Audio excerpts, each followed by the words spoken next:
Alright, well, once you start it, I'll start the timer. Okay, start. Well, I mean, it's gonna beat my stream timer. Welcome, people. DotA patch 7.33.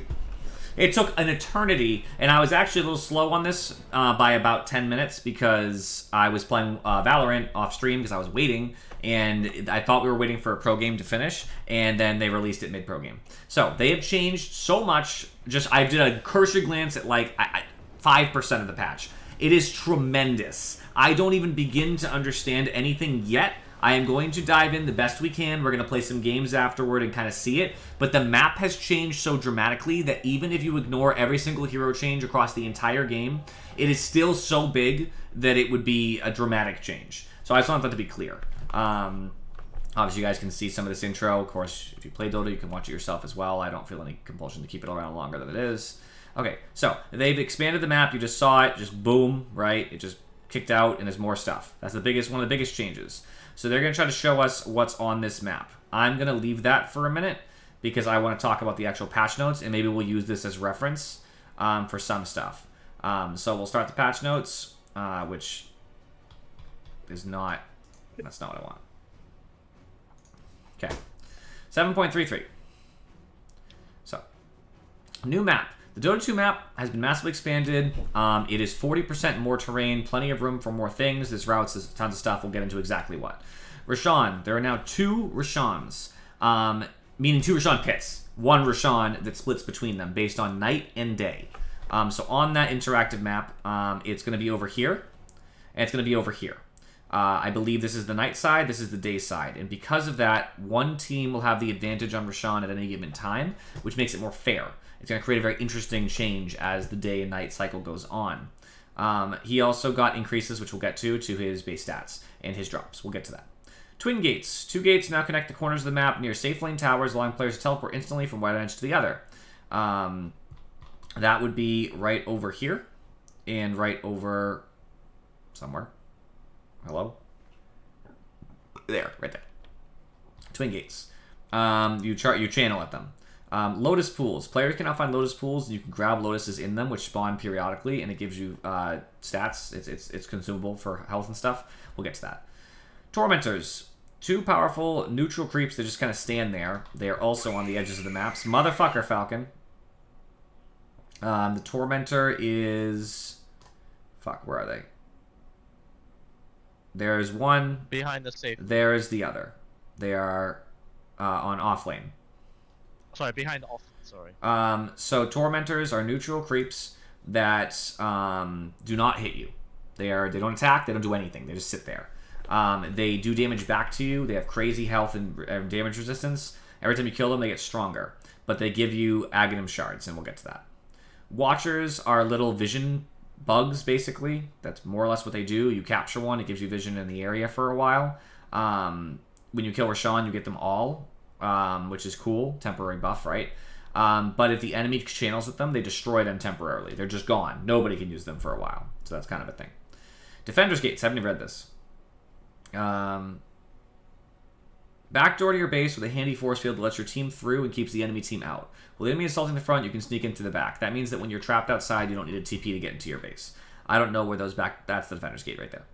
So when they're pushing in this way, you can go in this way from the off lane. So your off lane has an opening that helps you get into your base. And people can't chase you in and dive. They have to go around. Wisdom Runes. It's a new type of rune that is only in the edges of the map. I don't remember what it does. We'll get to that. Shield runes. They are new power runes. They give you a big shield that's 50% of your max HP as a barrier. So they let you dive a tower, kill, whatever. There's 12 new creep camps. So there's a bunch. New outposts. So outposts no longer give experience, but there's a bunch more now, which gives, places to TP. So let's get into the actual stuff. There is a new attribute type, which heroes that already exist have been placed into. It is universal. So now a universal hero, instead of having a primary stat in which they base their damage off of, because that's really all the primary stats matter, right? It doesn't change what their stat gain is or anything. It just means that they don't have a primary attribute. Every attribute's their attribute. For every point they get in a stat, they get 0.6 damage, which is right here. That basically just means that it's harder to build flat damage on a universal hero. you can do it, especially if they have good stat gains in all of their stats. They might actually get an advantage because now they gain, if their stat gains was 333, every time they level, that's going to be 60% of 9 damage, which is roughly 6-ish damage. Well, on the flip side, if they used to be an int hero or something, they only would have gotten 3. So in some cases, for really good statted heroes, they'll get more damage. For heroes who have worse stats, they'll get less, but at least that means if they build any item at all, they'll get some damage, which is interesting. Black King Bar is reworked.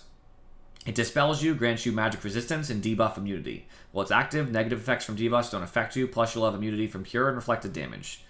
If it expires before the duration of the debuffs will be applied for whatever duration is left. All this basically means is that instead of literally being immune to the stuns that are cast on you, they're still on you, but they're delayed. And that's how I'm reading this, and I'll test that. They're delaying when the effect will hit you. It's currently not affecting you, but when BKB expires, the rest of it will hit you. So what I'm imagining... Go ahead. Sorry. Yeah, I was I read the patch notes inside.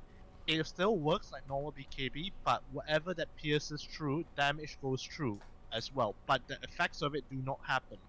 Yeah. If, let's say, the effect is still existing after the BKB expires, it will go through you. For example, if Orchid hits you... Yeah, I think I explained it effectively, Falcon. You said delayed. They are delayed. If you get hit by an Orchid, it's delaying. The debuff is still ticking down, but it's still there. So like will still get hit with the remainder duration. So for instance, Orchid silence is like what? 3 seconds. Yeah, it's like 3.5 seconds. So if you got 1 second in your BKB on, they put the Orchid on you. You're not silenced. As soon as your BKB goes off, the remainder of the 2 seconds continues basically. Yes. It's not delayed in terms that you. I know you're not pausing the debuff. It's just it's waiting. It's still ticking down. It's ongoing. And it'll be there when you're ready. But things that pierce magic immunity work normally like they used to. Neutral item drops reworks. I haven't read this. When you kill a neutral creep, you drops a token, which lets you choose from 5 available neutral items. Each token offers a full array of 5 options, so even the last player to redeem their tokens has a real choice. Teams can give tokens to anyone to use, but once you select an item, it can't be shared. So divvy your tokens wisely. That's very interesting. Neutral creep scaling. That's going to be toxic, though, when somebody decides they're going to choose whatever item they want, and they're just not going to share it with their mid or whatever. That could be painful in certain cases. Neutral keeps scaling. Neutral, it is interesting, though. At least, like, now supports get items, so they won't be like, oh, I'm lone druid, me and my bear both get an item. Sorry. Like, it'll change that, potentially. Neutral creep scaling. Neutral creeps and their abilities now scale over time. Their abilities, too. Interesting.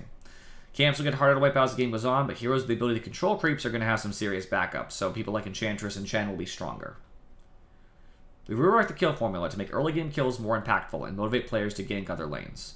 We've also reduced gold scaling for lane creeps, making creep farming less profitable as the game progresses, and encouraging players to beat the gold out of each other instead. So now farming might not be quite as effective. We don't know how yet, because this is just a vague comment. We'll see if there's any more information as we go on. Playing your hero is always more fun than sitting around not playing your hero. Well, fans of playing things and critics of not playing things, your dreams have come true. Get ready to play your hero more than ever before. How? Easy. We reduced the duration of almost every disable in the game. That is what I said in Furry. You remember that? I predicted this. I said one of the best changes that could come to Dota would be to just reduce the duration of all disables in the game. Remember, we were on the phone. Back me up here, in Furry. I was muted. I've been agreeing with you for the last 20 seconds. Yeah. I said this to Infuri alone on a phone call. Nobody else was there. I was on like my phone driving home, and I said, to solve a lot of problems, you have to reduce the duration of disables, because a lot of the problems now is they're expecting you to disable long term and giving really beefy health values to try to compensate, and it would actually be better to just have less duration of disables. And fucking they did it. They did it. Yeah, they're making Dota much more like League, which is good because League's a better game anyways. Fuck you, Valve. Alright, so while all heroes have been balanced, some have been more balanced than others. We're calling out a few of those here. Muerta. After 2 months, she has her Aghanim, Scepter, and Shard. So I'm gonna look at these heroes, obviously, individually. The Ricochet Fear was decreased by 0.2 seconds at the early levels, and it scales to 0.35 seconds less at the late levels. So, roughly 0.2 to 0.3 second decrease. So that's really good, because she gets 2 of those later. The Calling. The silence duration was decreased as well, dramatically. 0.5 seconds at all levels. The duration was also decreased so that it scales up to its 10-second duration. Pierce the Veil, her ult, now upgradable by Aghanim's Shard. Grants 30% spell lifesteal for the duration of her ult, and she permanently gains 2% spell amplification every time she kills an enemy hero during ult, or enemy hero dies within 925 units. Which is interesting, because obviously she's using magic damage, so it would amp her ult as well as Dead Shot the Con. Partner Shot. Her Shard. No, wait, no. No, her Shard is the Pierce the Veil one. Sorry, her Aghanim Scepter. Parting Shots. She shoots an allied or enemy hero in their soul, separating it from the physical body. That's what we guessed that, right? There would be something related to her Shard. For 4 seconds. The soul is pushed 150 units on separation and is untargetable, muted, disarmed, and invulnerable. The body is stunned for the duration and has 50% damage reduction. After this effect, the soul is forcibly returned to the body, which applies a strong dispel, removing negative debuffs and stuns. The soul survives until the end of the effect, even if the body dies. Does not deal damage to allies, and Huerta can't target herself. Damage 300, mana cost 250, cooldown 45. So how this is going to look is that she's going to try to save an ally by saying, you're going to take 50% less damage, and if there's going to be a huge disable on you, at the end of Parting Shot, the disable will be purged, right?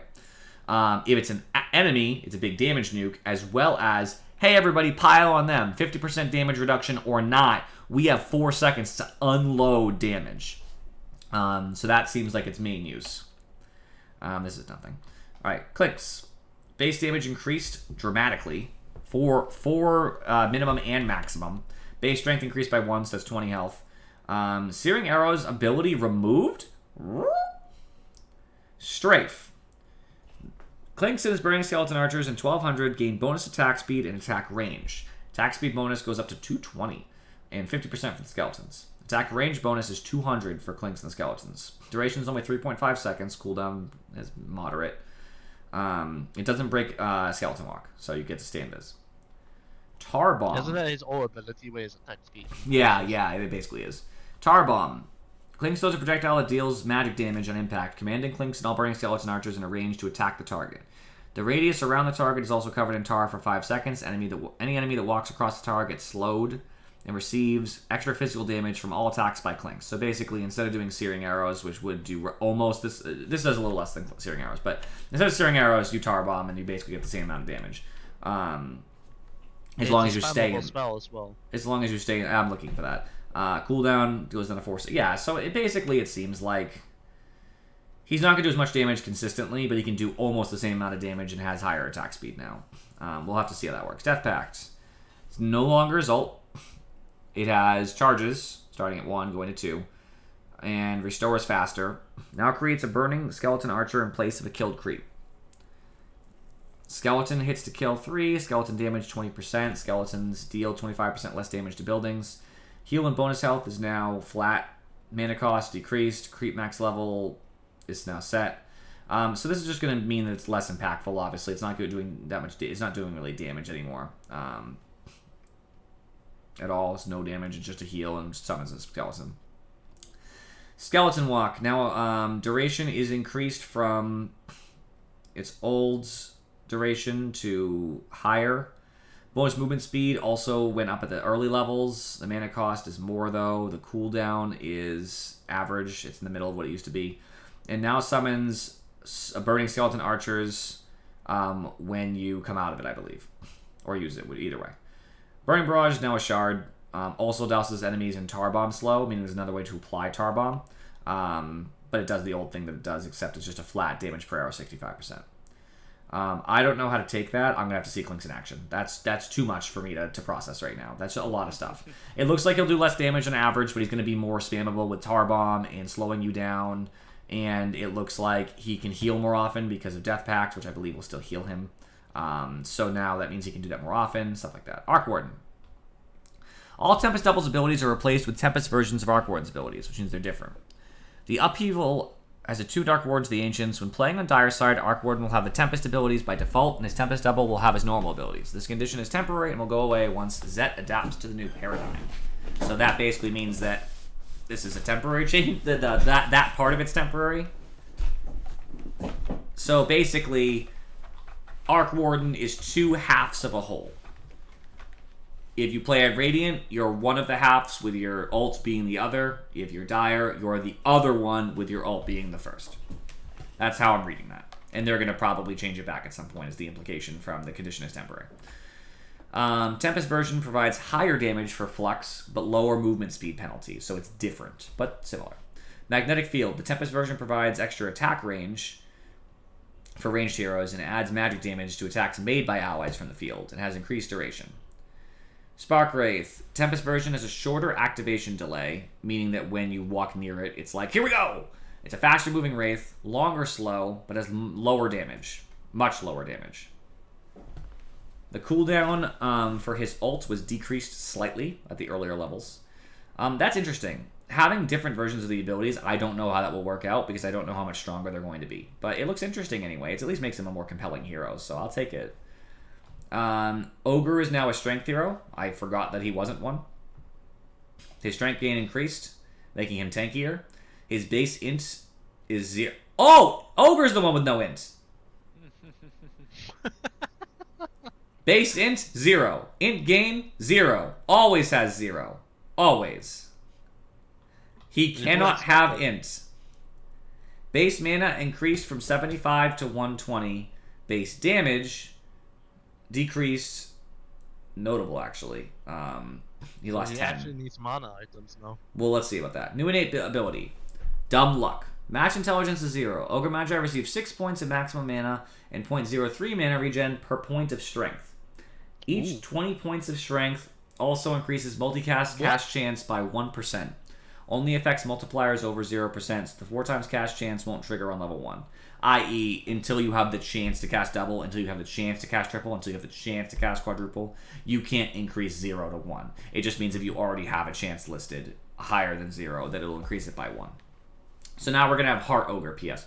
The stun duration on Fire Blast and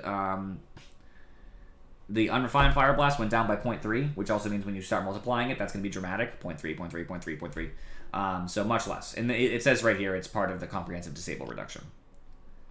Medusa. Wow, I didn't expect Medusa to change. Base strength, 0. Strength gain, 0. Wow, I didn't see that coming. Intelligence gain went up slightly. Okay, so I want to see what they did with her health, because that's going to be really painful. Mana cost decreased on Snake dramatically, so it scales up to its max. Scepter Stone base duration decreased from 1.3 to 1. That's fair. That's much less aggravating. Mana Shield. Now a passive ability. Doesn't turn on and off. Medusa starts with 1 level of Mana Shield, and the ability can be upgraded up to level 5. Creature Shield absorbs 98% incoming damage in exchange for mana. Increases base mana. Bonus mana is 200 all the way to 300.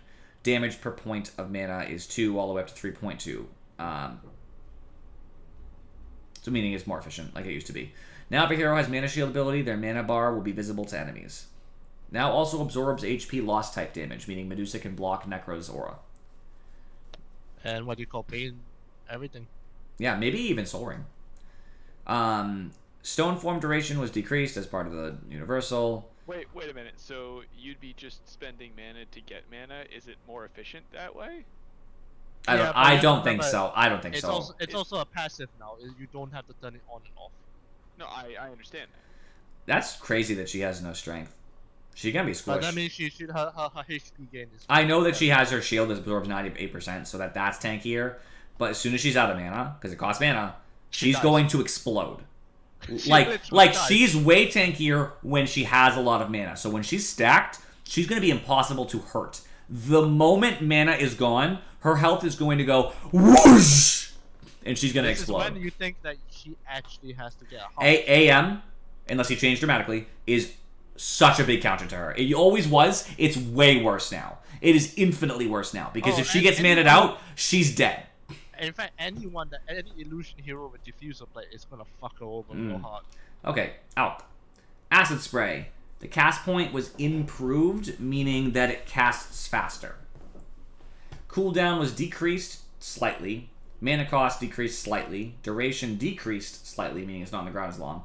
Damage per second increased by 5 at all levels, so they just buffed Acid Spray, basically. Max stun duration on Unstable went down pretty notably.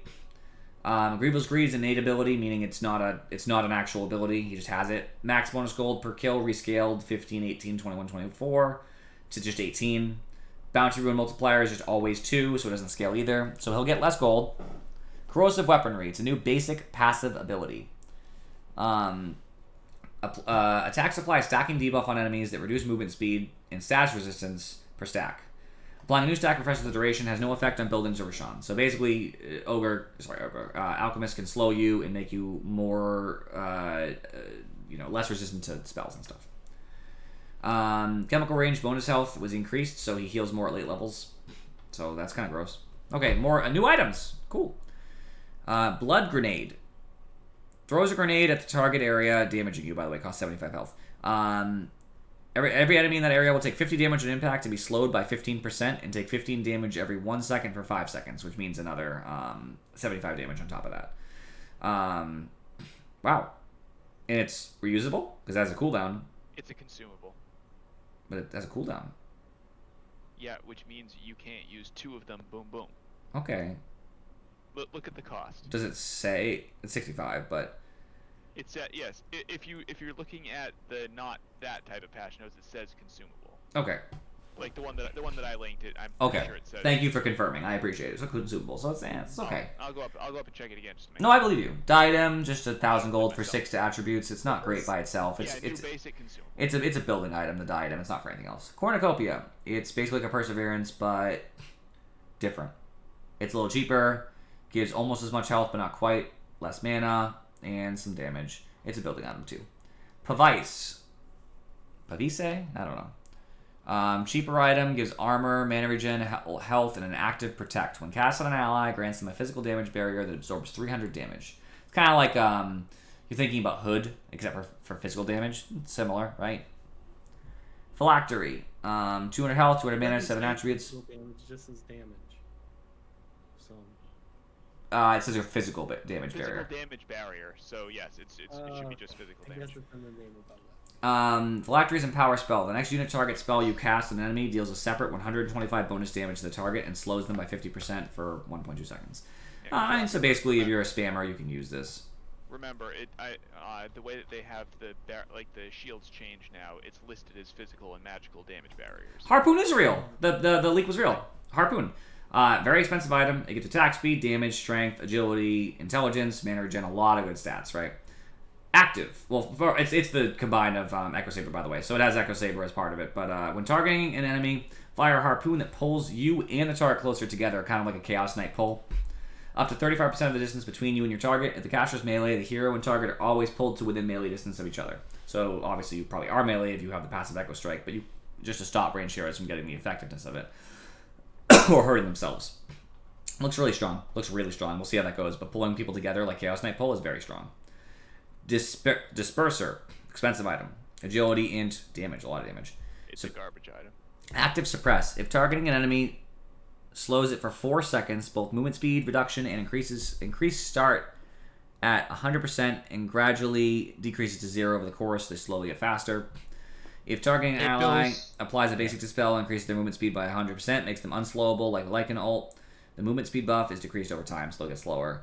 Passive Mana Break. Each attack burns 40 mana from the target and deals 1 physical damage per mana. That is the first time, not the first time, but one of the first times ever where you get a 1-for-1 trade where I've burned a mana, you take a damage. It's almost always 60%, 70% of mana burn is damage. It builds off Diffusal Blade. Yep, so you know of course. I'm going to build this NAM for sure. No question. No, really? Easy. It's not like it's a giant buff to a Diffusal Blade. Oh yeah, for sure. It's expensive though. I fucking hate that item. Duelist Gloves, 10 damage, passive boldness, grants 15 attack speed as long as there are enemy heroes within 900 rate units. It just means you can't farm the jungle with the passive. It just means it's good for fighting. No, you totally can farm the jungle with the passive. It's enemy heroes. Yeah, as long as there are enemy heroes near you, you get attack speed. Sorry, I read it opposite. It's a fighting item for the attack speed, but the damage is still damage. So, Spark of Courage. Passive Courage provides 10 damage when the hero is above 50% health and 5 armor when they are below that threshold. So you get damage as long as you have high health, but when you get hurt, your damage changes to armor to keep you alive. I think that's okay for supports, maybe. Like, it would help some supports just to poke at people and then survive if they get moved on. Gossamer Cape. It's movement speed, which is super good for a tier 2 item, because we've moved into the tier 2 now.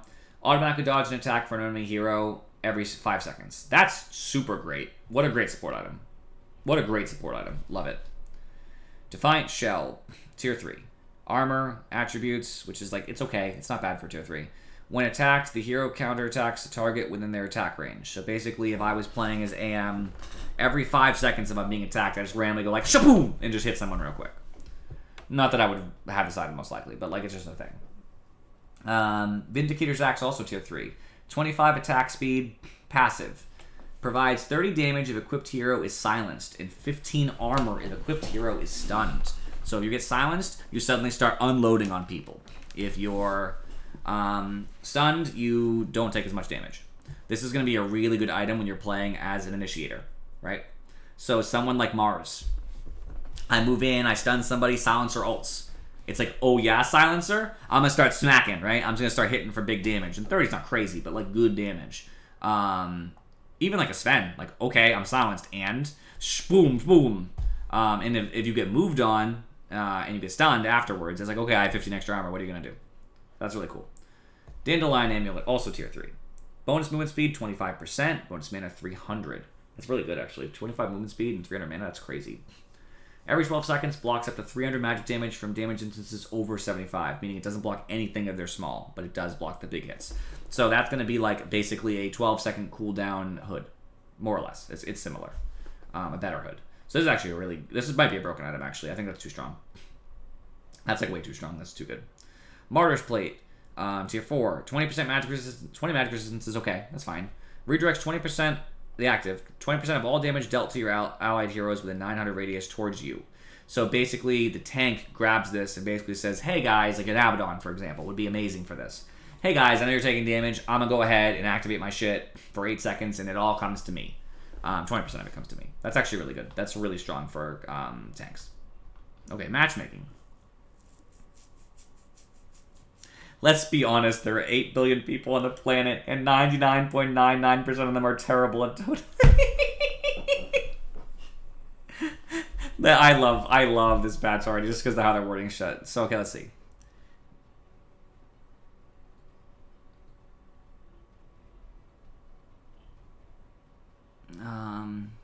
They're switching, because we already knew this. They were going to switch to the type of thing they're using for skill stuff.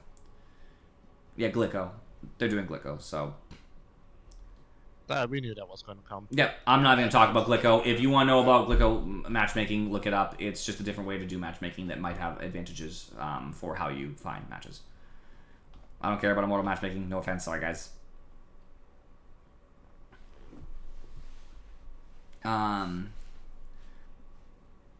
Okay. Health bar barriers. Did you know DotA has shields? Magic shields, physical shields, aphotic shields, all sorts of shields. Maybe you missed them. So this is going to be a nice little way to show people's effective health resistance.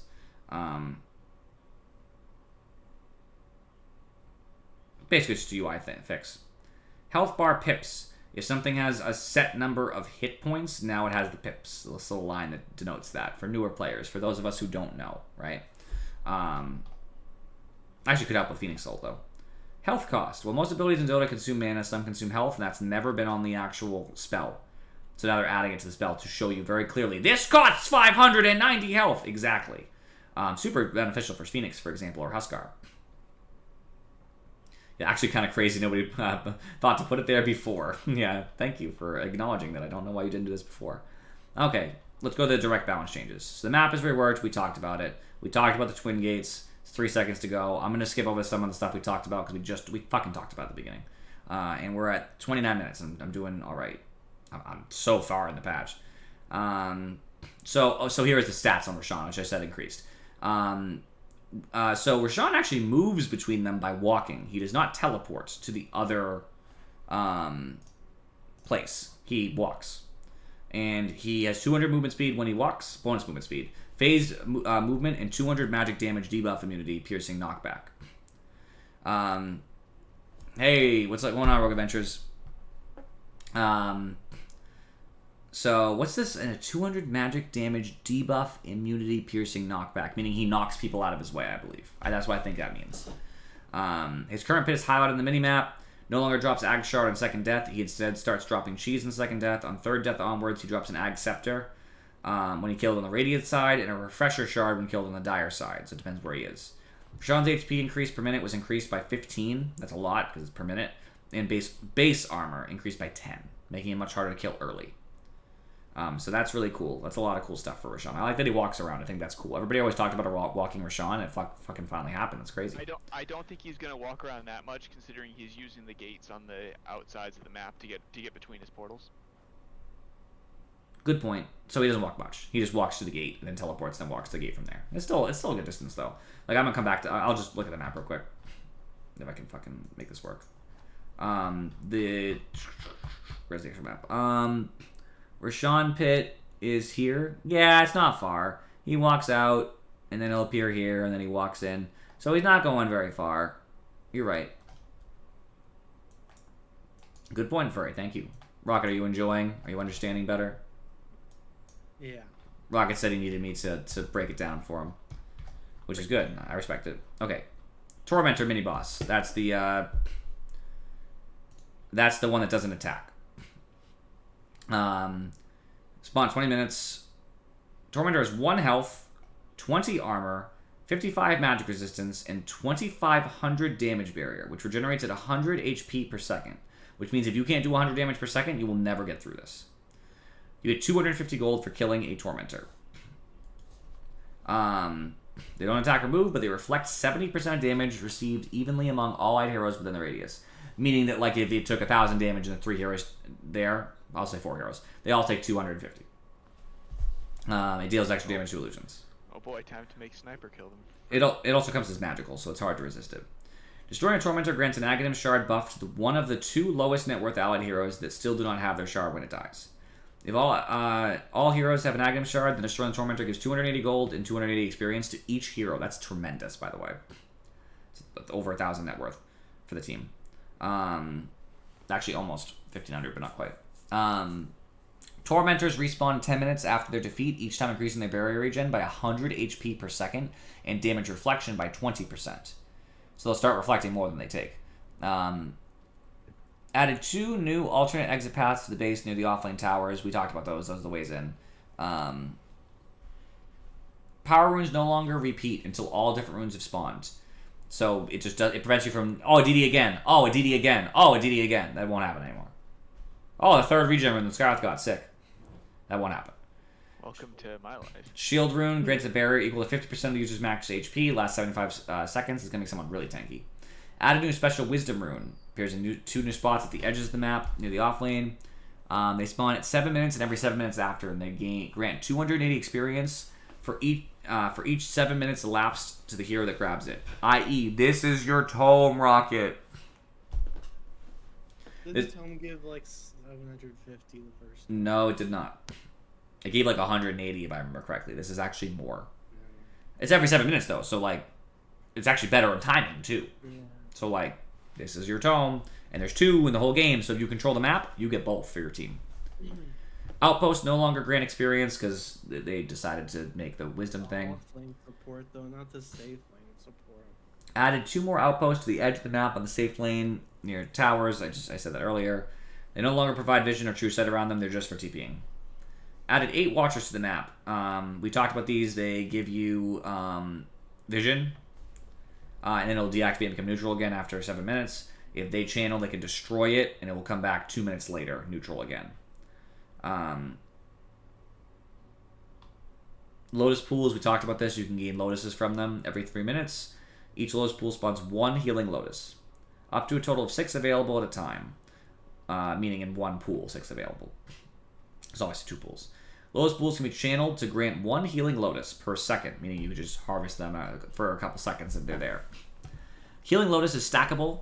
It's a consumable that replenishes 125 HP, 125 mana, which is a really good one. That's actually not nice. 5-second cooldown, so you can't spam them. If you gain 3 healing lotuses, they are combined into a great healing lotus, which restores 400 health and mana. If you have 2 great healing lotuses, which obviously requires 6, of these lotuses, right? You get a greater healing lotus, which is 900 health and mana. Both teams have vision of both lotuses' contents, so they know if they should run in and grab the lotuses. So you should control it. Added 12 new neutral camps on the extended rim of the map. They're just a bunch of different places. We'll get into that. And they name them stuff just for like convenience. The well, the graveyard, the statue, the mines. They're just places to explain. They're going to help, pros with callouts and shit. All right, Universal Heroes. We talked about this. They get 0.6 damage per attribute. I believe I said that. For every attribute. They don't have a primary. We'll get a little bit more into how that's going to work. They change captains and single draft. I don't care. This is a list. I'm not going to list them all. It doesn't matter. It's not worth it right now. These are the Universal Heroes. None of my big heroes have changed. Some heroes I play occasionally have changed, but none of the big ones. So for me, other than maybe Clockwork, nothing has changed dramatically. Disables reduction. Duration of the majority of disables is reduced. Specifics can be found in the hero and item. Sure. We talked about BKB working differently. Any spell immunity works the same way. So that's Rage, right? Same thing. Spell application. All spells can now be used on units with debuff immunity, even ones that don't pierce debuff immunity. Because if they last longer, the rest of them will be... I'm only 36 minutes. 36:05, thank you. Heroes are always easiest. There's going to be a lot of things with this debuff immunity. It just basically means the stuff is going to be, ticking down, but will hit you if your immunity ends.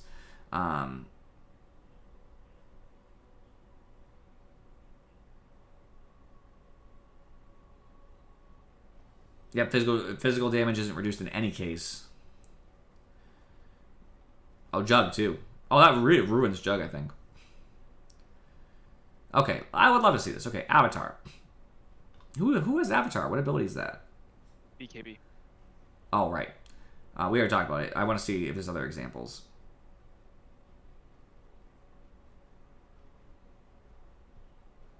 Okay, your BKB is active. Jakiro cast Dual Breath. Magical doesn't pierce spell immune on you. You won't be slowed, but you'll still take damage. It will be reduced by your magic resistance, which is increased by BKB. Meaning you take very little damage, because BKB now gives... 50%, I think it is. Yeah. Your BKB is active. Beastmaster casts Primal Roar, his ult. Magical pierces immunity on you. You will be stunned, and you will take damage. It will be reduced by your magic resistance, but additional magic resistance from BKB will be ignored. Because it pierces. That makes sense. Okay. Your BKB is active. Silencer attacks you with Glaives of Wisdom. Pure. Doesn't pierce debuff. You won't take any pure damage. Your BKB is active. Bane casts Fiend's Grip. Pure pierces immunity on you. You will be stunned, and you will take 100% of the pure damage.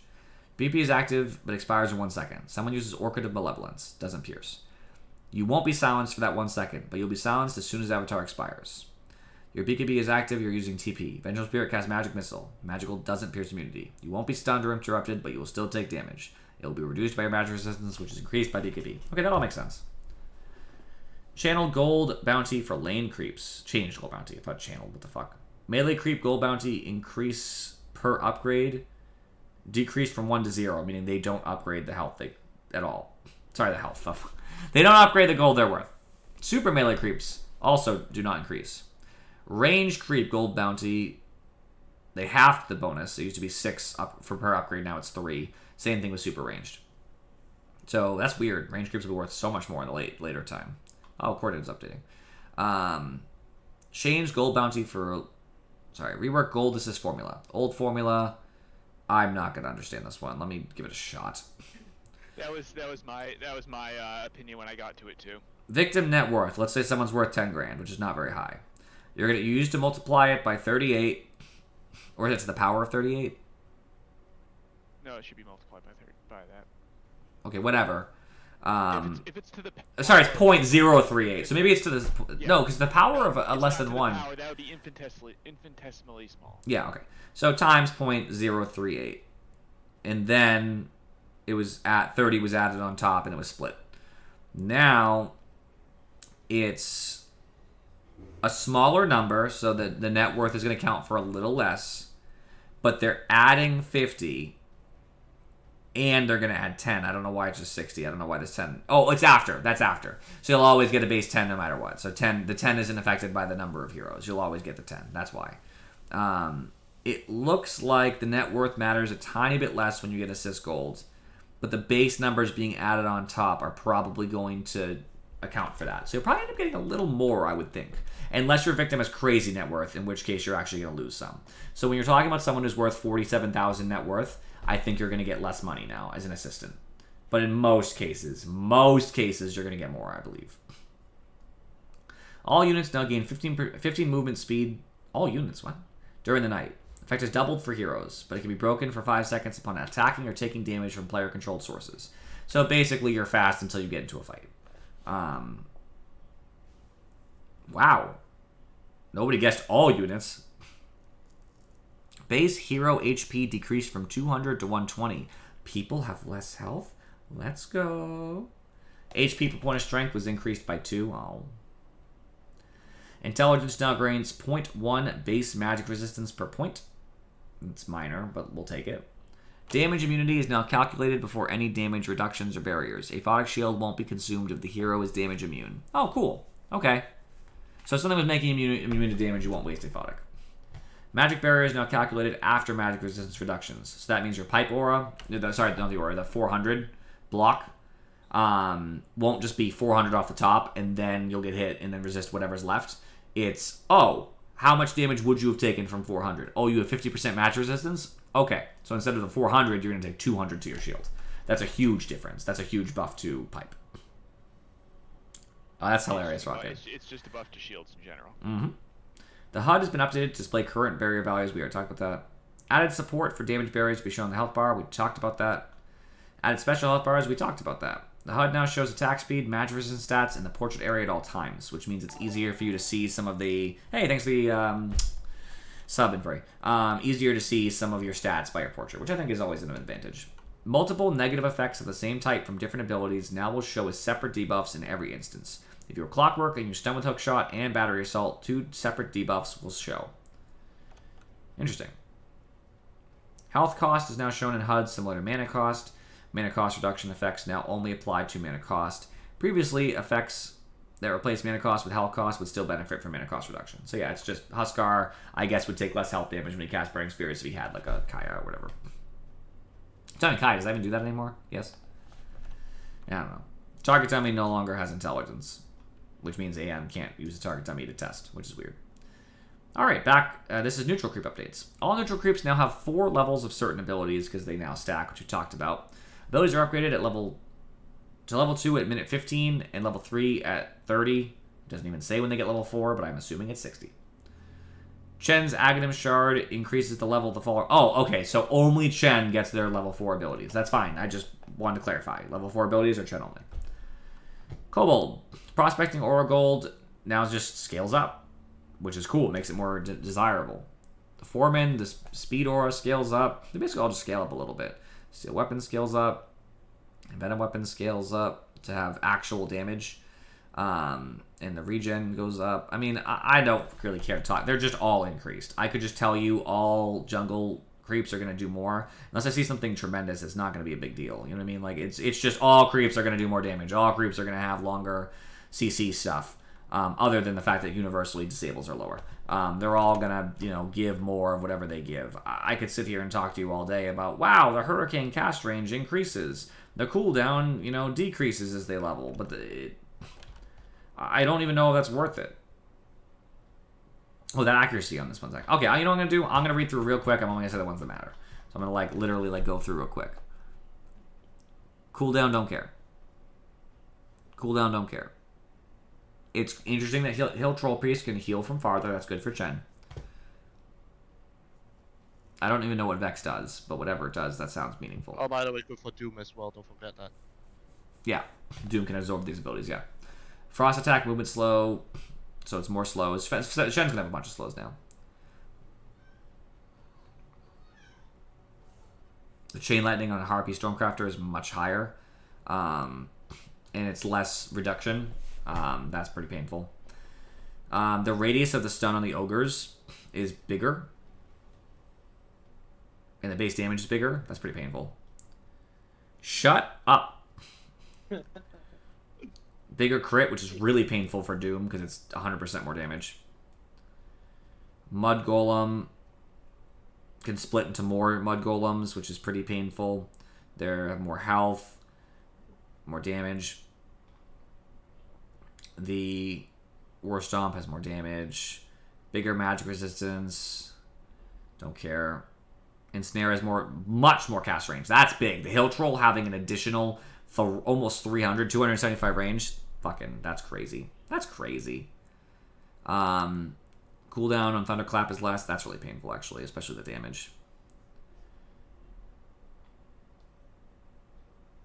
More health regen aura on the Satyr Tormentor. That's pretty painful.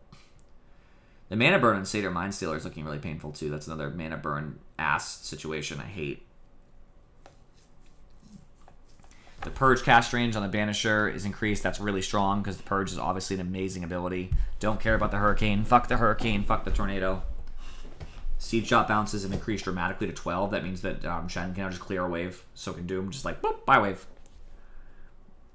I'm going to be lost on the map, too. I'm going to get really lost. I don't even know what to do. I'm not even sure what we're supposed to do in the fucking map, to be honest with you. I'm going to go into it as a demo real quick before we start, but... The map on the screen is kind of deceptive. There is, like, a bridge over the river. Okay. So you're not down in the... Magic Amp increased. That's pretty big, too. Really? The HP The percentage fucking, increased. Top and bottom lanes don't have to deal with my fucking up and down in the mid lane that I've been dealing with all this time. We already went over these. We went over all these. Okay. Enchanted Mango has an initial and max stock of 4 and restocks. So somebody could buy 4 mangoes at the beginning, but you know what they can't do? Buy 12. Ugh, if they can even afford that. So I like this. Good. Fuck Mango. Oh, and Clarity. Fuck Clarity. Oh, and Salve. Fuck Salve. Oh, and Tangos. Fuck Tangos. I love buying regen myself. Like, I want some tangos, right? I want 2 stacks of tangos. So, like, I do want some regen. I hate when people can just, I'm gonna ferry more tangos. I'm gonna ferry a salve. I'm gonna push down the safe lane carry because I'm gonna spend all my money on regen so that I can just keep hitting them. So, fuck that. Tome of Knowledge is removed. We already knew that. We talked about it. Rocket complained. Dust of Appearance. Now creates an aura that reveals and slows invisible units by 20% in a huge radius where the caster was standing, not where they continue to go. Revealed units take 25 damage. The area lasts 12 seconds. Debuff lingers on enemy heroes for an additional 8 seconds after they leave the area. So basically, it will still work as dust on people you hit it on. It's going to be similar, right? Because it's going to hit them all where you are, just like it used to, but it's not going to last as long. It's going to last 8 seconds if they immediately zip out, which is less than what dust used to last. So if Ricky just jumps away, he's actually going to get out quicker, meaning he's not going to have dust on him for as long. So that's a little bit of a nerf to heroes who can escape. But for heroes who are stuck in place, 1 dust, fucking bye. So if you can now start stunning like the Bounty Hunter, he doesn't just get to disappear if you don't have any more dust. That 1 dust will cover the whole fight if he's stuck in the dust area. Because it lasts 12 seconds, plus the 8 seconds afterwards, so it lasts 20 seconds. It still looks like a nerf, though, to be honest with you. The 20% slow is the only good thing that they added. I think it's definitely a weird change. Max stock decreased from 10 to 8 on sentries. Restock time increased from 70 to 80, so there's going to be less sentries in the game in general. Allies affected by smoke can't use smoke and deceit themselves for 2 seconds after application to stop double smokes. That's nice. Ring of Health is much cheaper by 125, but in exchange, it lost 1.25 health regen. That's dramatic. Yep, it's just to stop offlaners from abusing it. Void Stone, similar. Also cheaper. Also lost mana regen. Cloak. Battle Fury is cheaper as well. Yep. Cloak is much more expensive. 300 more expensive, but it also gives you... It's gone. Yep. It did give you 5% more magic resistance in exchange, though. It's harder to buy a Value Cloak. Value Cloak no longer exists, but it's not a bad item. A General Shroud. That's because Hood's gone. Yep. So they took away Hood, and now it's a Cloak, Ogre X, Ring of Health, and a Recipe that's pretty expensive. So General Shroud total cost is unchanged, though. It provides 30 magic resistance, which I think it used to. No, it's 25, so it actually went up. 12 strength, 7 health regen. No longer has any active at all. That's painful. Passively converts 25% of incoming magic or pure damage to mana. Magic resistance and passive effects don't stack for multiple Eternal Shrouds, so you can't buy multiple. I think that's a nice change. I like this passive. I actually think Eternal Shroud's better, probably. Most likely this is a better change. This is really nice. Pipe of Insight now requires Cloak, Ring of Health, Headdress, Recipe. Total cost decreased by 100. Nice. Magic resistance bonus decreased by 5%. That's pretty painful. Insight Aura magic resistance decreased by 5%. That's double painful. Barrier now stacks additively with other sources of magic barriers, but it does not stack with itself. It just means if somebody else has some sort of magical barrier, then it'll stack with pipe. That's pretty painful. It is cheaper, but the 5 on yourself and 5 on the aura, because you actually benefit from the aura, even if you carry it. So for you, it's 10% less. That's really painful. Well, remember that with the way shields work, the magic resistance applies before stuff, so it's the shield itself is much better, but the resistance when you're not using the active is much worse. Correct. So it'll probably end up being just the same, if not better, on activation. But yeah, on activation, I think it actually might be better. Passively it doesn't yes. do as much. Yep. I'm not even going to talk about the reduction to stuns. They're just universal. I'm going to skip over them, save time. It's a complete waste. You guys know. It's everything. It's every fucking stun. Abyssal Blade, the recipe is more, but the total cost is unchanged because of other items that go into it. That's painful, though, because of one big cost is always worse than lots of little. Aether Lens, again, same thing. It's the same cost. I just had to change the recipe. Taking damage from Roshan or enemy heroes now mutes the item for 3 seconds instead of setting it for a 3-second cooldown. Fuck Tinker. There you go. Is that all it would do? So like a so a refresher, Tinker, whatever, would not change the 3-second mute. Correct. Yeah. Let's So fucking go! Yeah, I'm agreeing with fuck Tinker, because what happens now, you know Tinker has that shield that prevents damage. Mm-hmm. He refreshes, it drops the cooldown instantly, and it's like, fuck you. Well, yeah, but if he has the shield and you don't break it, he'll still be able to do it. Yeah, but that means... I think he has to take damage. He has to take damage, but as soon as he refreshes, it doesn't go off cooldown. Yep. That's the main thing. Arcane Blink no longer provides mana cost and cast time reductions or debuff amplification. Instead, its cooldown gets decreased from 15 to 7. That's crazy. Its cast range goes up by 200, and same thing as the other one. The other blinks didn't change at all. They're the same. So it's just Arcane Blink, they just decided to change. No one buys Arcane Blink, though. Yep. No, this is much better, though. A faster Blink. Let's fucking go. I mean, it might change some of the initiators blinking blinks. Yeah, I like that a lot. Battle Fury recipe change now requires Broadsword, Claymore, Quelling Blade, Cornucopia recipe. The total cost is the same, so I didn't get the benefit of the other stuff, and now it no longer comes with health and mana regen, which is pretty painful. Well, you can't buy a Ring of Health now. You just buy a Cornucopia. It's one item instead itself. It didn't even say that Battle Fury's stats changed though, so I think it still ends up as Battle Fury at the end. Isn't that weird? Because it doesn't say it changed Battle Fury stats, so it ends up being the same item. I think it's the same thing anyway. The regen is, I think, roughly... It just means you don't get as much regen at the beginning, yeah. Yeah, the regen at the beginning is less. We talked about Blacking Bar, I'm not talking about it. Blade Mail. Damage bonus decreased, so it's less of an attacking item by 8, and the armor was increased by 7. It makes it more of a tank item and less of a, oh, I'm a carry, I'm going to pick up a Blade Mail anyway, right? So, like, it's worse on a Spectre, right? Because Spectre wants to hit you. So now 8 damage is like, oh, that's painful as fuck. You do get some armor. That's nice. But, like, it's much better like it was supposed to be. Axe. You know, maybe like a Centaur or something. That Clockwork. That's where it belongs. And that's where it should be. So they wanted to take it away from putting it less advantageous for carries. And I think that's great. Orchid. Recipe change. Now it's Blitz Knuckles, Staff, Cornucopia, a recipe. Total cost is the same, but now it provides health regen and int. Damage bonus was decreased by 20. Mana regen bonus decreased by 0.5. That's just a worse item, I would say, with the stats. No one's gonna buy it still. Yeah, it's just as expensive. It's too slow of an item. I'm sure they did enough what you call magic immunity, but still. Bloodthorn now gives some health regen. The int bonus went up. Damage bonus went down. Soul Rend no longer causes attacks on its targets to have a crit. Still provides True Strike, though. Additional damage dealt to the target of Soul Rend increased from 30 to 60. I mean, I still wouldn't buy its item now. Yeah, but without the 100%, without the crit, I don't think it's worth it. Yeah, it doesn't look great. Total cost decreased on Vanguard. That's nice, I guess. Health regen went down by 2. Oh my god! What? 1.5 less. I mean, no, what? Why bother? I mean, it's the same thing. It's the same health reduction. Yeah. Health. So that's alright. You're close to getting to one of my favorite item changes. Crimson. Guard block damage rescaled from 75 to 70 plus 60% of caster strength. Off laners. Guard duration decreased though, so it's quick. I mean, that's really cool. A centaur with this shit. That's very powerful on the right character. Yup, it's coming right back in the meta. You're gonna see a bunch of Crimson Guards. If you see like for example Primal Beast, Centaur, anything with high scaling, it's fucking ogre. Why man, is Dagon in the game? Yeah, look at the changes for it. Okay, Diadem, Voodoo Mask, Recipe, total cost rescaled from. Let's see. So mad about It's this. more expensive early, but it's scaling to be cheaper later, but not by much. It ends up being cheaper by the 3rd level of Dagon. The int was replaced with all attributes. Okay, that's way bigger.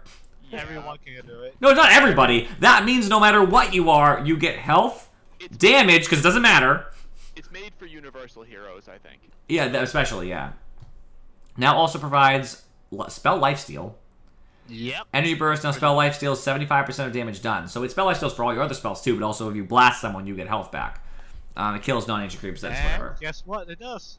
It's a fucking Midas. But it doesn't give you the bonus goal. No, it doesn't. Dagon. Fuck Dagon. And also, I no, mean, to now be fair. you did it on Wind Ranger and first. No, I here's the already thing. thought of that, Rocket, and I hate the fact that I'm gonna be doing that. Here's the thing. You know what else you can kill with it? You can kill Beastmaster's creeps. You can kill Lycan's creeps. No, you can kill Enchantress creeps. You can kill Chen creeps with it. Can't kill Bear though, it's not a creep. But no, you can't kill. But Bear is laundry is not. Just so it's egregious. I don't know why they find the need to have Dagon. Because in the game Dagon so wasn't being. Alright, moving moving on. Strength bonus decreased from 12 to 10, Dragonlance, that's really It's a good painful. item anyway. Very painful. Ether Blast will use 60% of the total sum of the target's attributes as their primary attribute when targeting universal heroes. What did E-Blade used to do? 100% of the base attributes of a character. So for instance, if you're an edgy hero, they use your edgy stats to do damage, basically. Yeah, but it says when targeting universal heroes. So it didn't ever use... Hang on. Because I used to remember E-Blade targets your own hero stats. Hang on. I thought it was off your stats. I thought that's how it used to work. You would cast E-Blade... your own hero stats, so hang on. I think target. No, it's 1.5 times your target's primary attribute plus 50 as okay. damage. So yeah, I guess it just had to have an exception for someone who was So universal. Hero, so Okay, that's fine. We'll see how that goes. It's more I don't know how that's gonna also, feel. Hang on, it's more damage on universal hero. Probably will be. Yule Scepter of Divinity. No, it's 50% on normal hero, 60% on universal. No big deal on the Scepter. Just changing again the recipe cost. Wind Waker. Cyclone cooldown decreased from 18 to 13, making it a much better item. Movement speed bonus decreased from 50 to 30. Oh, very painful. Mana regen bonus decreased from 6 to 3. The fuck? Okay, so like the stats of Wind Waker are terrible now, but 5-second less cooldown might still be worth it. So like it's if they do that, they should make it cheaper. It's a change. Gleipnir. The radius on the cast went down by 25. I mean, that does matter. Don't get me wrong, but people are still gonna build it. Yeah, it's still the same probably item. won't because he doesn't have searing arrows anymore. Yeah, it's like whatever. He has burning barrage still. Though. Mjolnir. Recipe cost decreased by 100. Making the total cost go down by 100. Damage bonus increased from 24 to 25. I mean, that's nice. It's more of a reason to get a Mjolnir because it's a little cheaper from upgrading your Maelstrom. And minimal though. It's minimal. Glimmer. It's 100 cheaper. It's amazing though. Sorry, 100 cheaper? You mean 200 cheaper? The fuck? It's two. No, it's not too. It's too. It says expensive. total. Oh, it's more expensive. Oh, I'm sorry. I did it reverse. Okay, so it's 200 more. Magic resistance went up by 5. It now grants invis, which it always did. What? 40 movement speed, 300 magic damage barrier, duration 5. So it gives you a magic damage barrier now. Yeah. I mean, it used to give magic resistance though on the target. Only magic resistance, but they removed that. Yeah, yeah. So this actually might be worse depending. If people take more than 300, it's worse now. If they took small, it's better. I mean, the movement speed is nice though. Yeah, the movement speed's really nice. I mean, it's a really good item. Glimmer's always been good. It's just better. Heart got 5 strength removed because of all the strength-based stuff that's going on. I think that's good. They need to nerf it because of what could happen with strength heroes buying heart. So like, good. Helm of the Dom. No. It doesn't. Also, another thing that what you call Dagon can remove now. Helmet Overlord. Oh, look at that. It literally just said it requires different stats. The stats are for different items. Stats unchanged. Total cost increased by 225. Thank you. That's needed. Goodbye, Helm. No, it's not going away. These monsters are going to still buy. I know. Helm of the Overlord, 225 more expensive. The Dominated Creep went down by 10 damage. The armor went down by 1. The movement speed went down by 20. Good. That's fine, but still, there's going to be more. No, I know it'll be bought, but less effectively. Holy Locket. It's the same price. It no longer gives any health or mana, but it does give 7 more attributes, which will, of course, give you health and mana. And the energy charge now has a visual effect when used on allies, showing I used my Holy Locket, which is helpful for both teams. Something? Yeah. Holy Locket is still a shit item. It's really niche. Only a couple of heroes can justify it. It's still a shit item. Like Omni Knight is really. No, Abaddon as well. Lincoln's. Total cost unchanged, don't care. Health regen went down by 1. Mana regen went down. It also grants 10 damage now. I don't know. Nobody buys Lincoln's for the damage, so I think this is just a nerf. This is just a nerf. It's still a good item. It's fine. Recipe cost decreased on Mage Slayer by 200, and total cost. No one buys it. But the total cost was increased by 100, so. No one buys it still. So it's still more. It's still more expensive though. So like the fuck. Movement speed on Yasha by 2%. That's fine. Movement speed on both combined are increased by 2%. Manta increased by 2% because of the Yasha change. So basically, they changed Yasha and all its commensurates by 2%. It made me move faster. Yep. That's nice. It's not going to change anything dramatically. Medallion, the cooldown went up. The duration was decreased, so now it's not the same. It used to be the same cooldown and duration. Now you actually have to commit it, and you won't get your bonus back until a little while after it expires on an ally. But it did increase the self and enemy armor reduction and ally armor reduction from 5 to 6, making it more impactful. I think that's fine. I think that was needed. It was up too often, so I think that's a nice nerf, and I like the increased armor effect. Solar Crest is cheaper. The armor went from 6 to 7. The movement speed buff or slow went up by 8. Enemy attack speeds or buff or slow by 20. The duration was decreased again to 8, and the cooldown was increased to 16. More downtime. So yeah, more downtime, just like the medallion. I think that's great. I think the items are much more interesting that way. So that's a very interesting change. They buff parts of it, but make it a little bit harder to put it on at the right moments. And I think that's amazing. That's awesome. Good. They might get bought. Meteor Hammer, let's see. It increased in cost by 50. The impact now slows enemy hit by 20% for the full burn duration of 6. The stun duration was decreased. Oh my god. yeah, because the reduction of Did you see this in Furry? I did. I still hate it. 0.75 less stun. Oh my god. And It's the damage more on of a buildings is building higher. killer now, though. Yep. It's more of a building killer now. I love it. Thank you. Goodbye. Which is good. Building killing is what it should have been, like, for. Yes, I agree. Stun duration was way too long. Octarine Core was changed all over. I don't know how much it increased. It doesn't say, but the total cost is 4,600. It gives a bunch of health and mana and cooldown reduction. 25% cooldown reduction? Yep. Is that what? 20%? It was 20, right? That's only 5% more, right? Still. Yeah, it's only. Yeah. Health, mana. I mean, it's similar in item, but like, cool. All right, it's good. It's expensive. I mean, though. no one was buying Octarine Core anyways. I saw a couple, but yeah. Perseverance is cheaper because the items in it are cheaper. Phase Boots movement speed bonus, that's the flat one, not the active, was increased by 5, so it's faster, making Phase Boots even faster than the other options. Power Treads now provides 45% movement speed to ranged heroes and 55 to melee heroes. So actually, Power Treads are faster if you're melee than Phase Boots until you activate Phase Boots.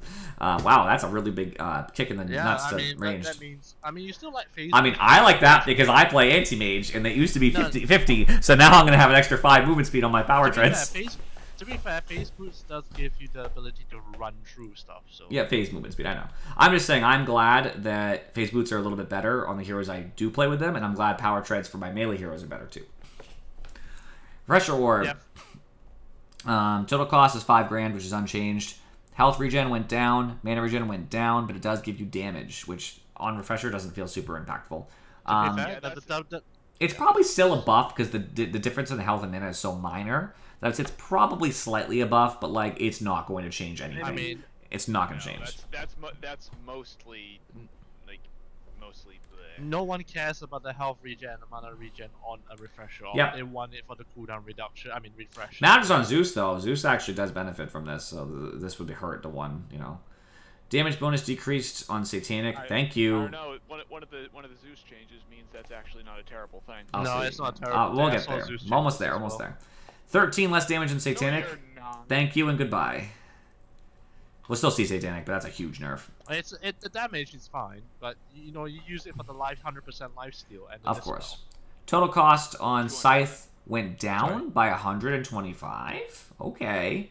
Mana regen went down by 0.5, and the Hex went down by, of course, 0.7. So, Scythe's still really good. Getting cheaper and still having that much Hex, that's actually worth it's still a good item. That's really you don't good. want to nerf the item to Oblivion, to be fair. Shiva's active goes faster now, which is really strong for Phoenix, as well as other. I was thinking it's not as strong because usually by the time Phoenix gets reached the end, the Shiva's cast disappears. Yeah, you know, I can't wait. I'm gonna play Phoenix. Shiva's Dagon sounds great to me. If the owner dies with Urn having 0 charges, it gains 1 from your death. Yep. That's funny. I mean, to be fair, in behind games you see supports with no Urn. Wraith Pact removed from the game! I mean, it doesn't matter. Yeah, they killed it. They killed it when they made it. I love it. They introduced Wraith Pact like no time at all ago. Made a bunch of changes to it, and then we made a mistake. Yeah, they ruined it the last patch they nerfed No, it. It wasn't viable. Because mainly in pro games, Wraith Pact was just an essential boss tree item. Well, it was when it was good before they nerfed it. When they took away and then they nerfed it, no one buys it. Yep, it's useless. Might as well just remove it then. Neutral creeps no longer drop items. They get tokens. We already talked about that. You click on it and you buy it. We'll just have to see how that looks. You can no longer see your allies stash neutral items since you can't do anything with them. Neutral tokens can be equipped without the 6-second backpack penalty, but can also be used from the backpack. Okay. So it doesn't matter. Cool. Okay, Possessed Mask, gone. Faded Brooch, gone. Lance... Faded Brooch is added. Re-added, sorry. It's saying cycled out means they're going to bring it back. Eventually. There's going to be an in and out of neutral. Sorry, I thought it said cycled out for Faded. Alright, Faded Brooch, that's movement speed and mana. That's what it used to do. Cool. So there's a reason why. Why they cycle it out. You'll see in the later tiers, there's a reason why. Lance... Up above them? With the tokens? Yeah, I saw. Oh. What about them? Do you want me to explain them? No. Okay, because I said you get tokens. We talked about it earlier too when it was talking about originally. You get tokens from jungle creeps. You use your tokens to buy neutral items from the shop, and then you have those and they're yours forever. They can't be shared. But that means you have to choose your items wisely. Yes, but it also says that the same selection of items as the options are fixed per player, not per token. So same selection of items as the options are fixed per player. I think it means that if somebody on your team buys an item, you can still buy it too. So you can buy both. Yeah. So example, you can have 2 Faded Brooches, and that'd be fine. Yeah, absolutely. The thing is that now supports actually have to at least take some farm from the jungle. Lance of Pursuit. I don't know if you can share tokens. It doesn't say you can't. I don't think you can. You have to farm them. You can hand them out. That's what I thought, right? Yeah. Oh, you can? Okay. I think so. You can get them out. Which I will. You can't share the item. Yeah. So it's another mechanic. So I'll be paying you guys. Here you go. That's for you and Furry. That's for you, Falcon. Rocket, have you been a good little support today? No, I was just about to say is our carries are gonna abuse it and hold onto those damn tokens and not give them out. Well, that'll just get reported. Lance Pursuit has an increase in the slow that makes it actually an item. I hate it otherwise, so it's good now. That's alright.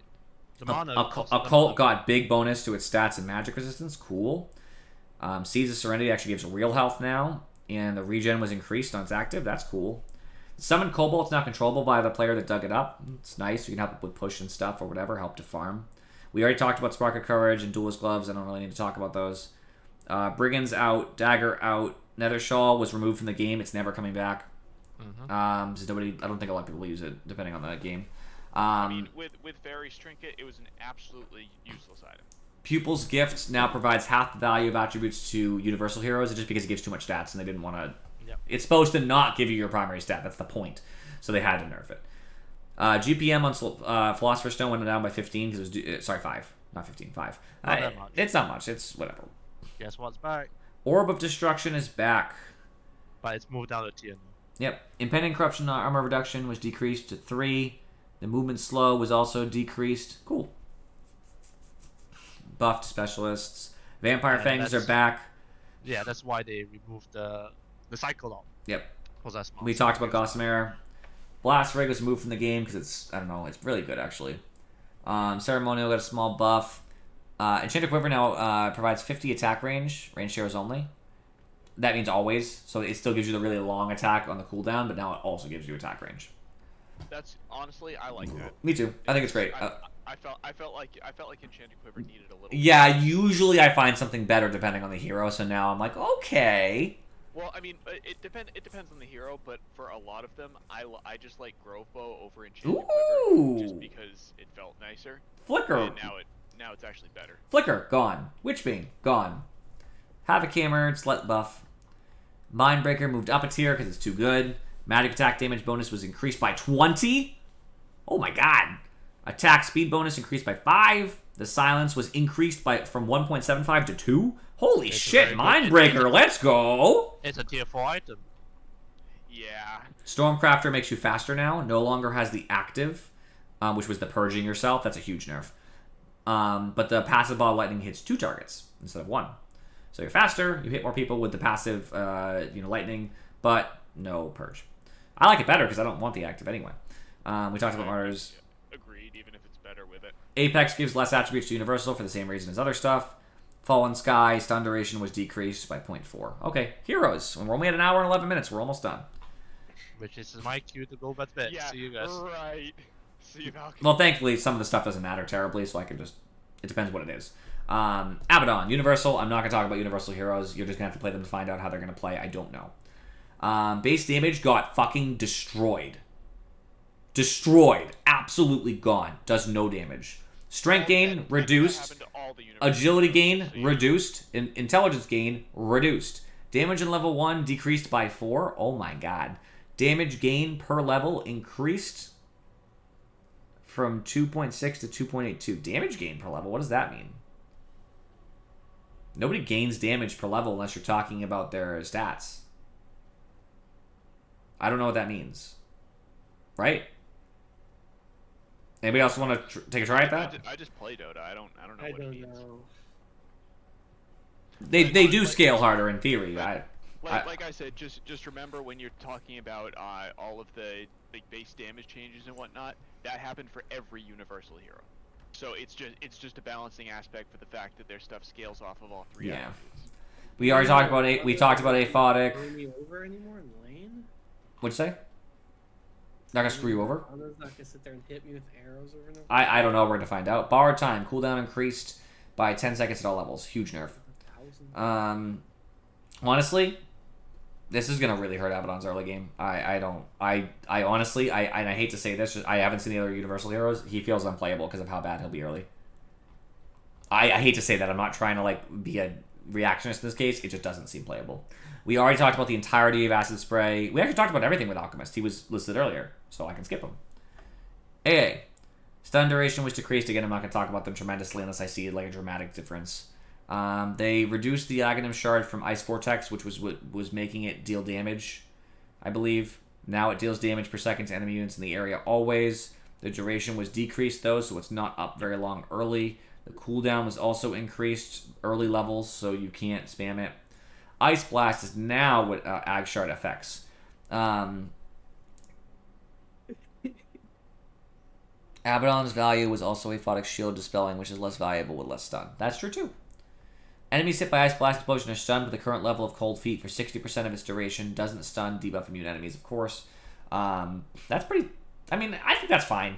I would rather him have a more impactful ult than his other abilities. I like AA as a big ult hero. I don't like AA as I hit you for 1 billion damage, which he still actually does, but if I can decrease his other abilities to help himself, then I'm for it.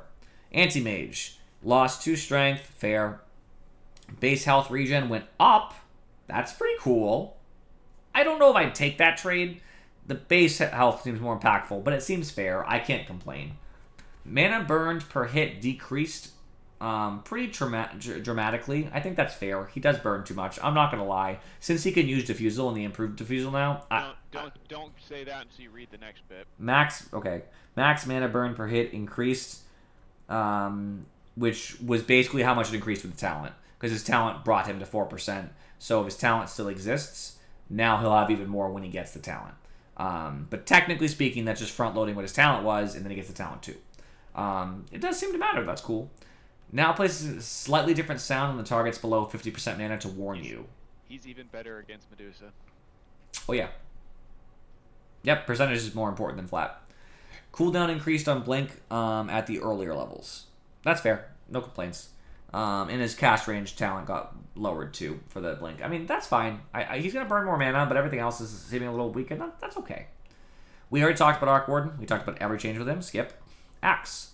His call is only slightly nerfed, so I will talk about that, because that's kind of cool. He barely got a change to call. Excellent. Counter Helix. Damage was rescaled to be bigger earlier, less at the end. No longer a pseudo-random. Now triggers after a set number of attacks taken. 7, 6, 5, 4. That is huge nerf. P.S.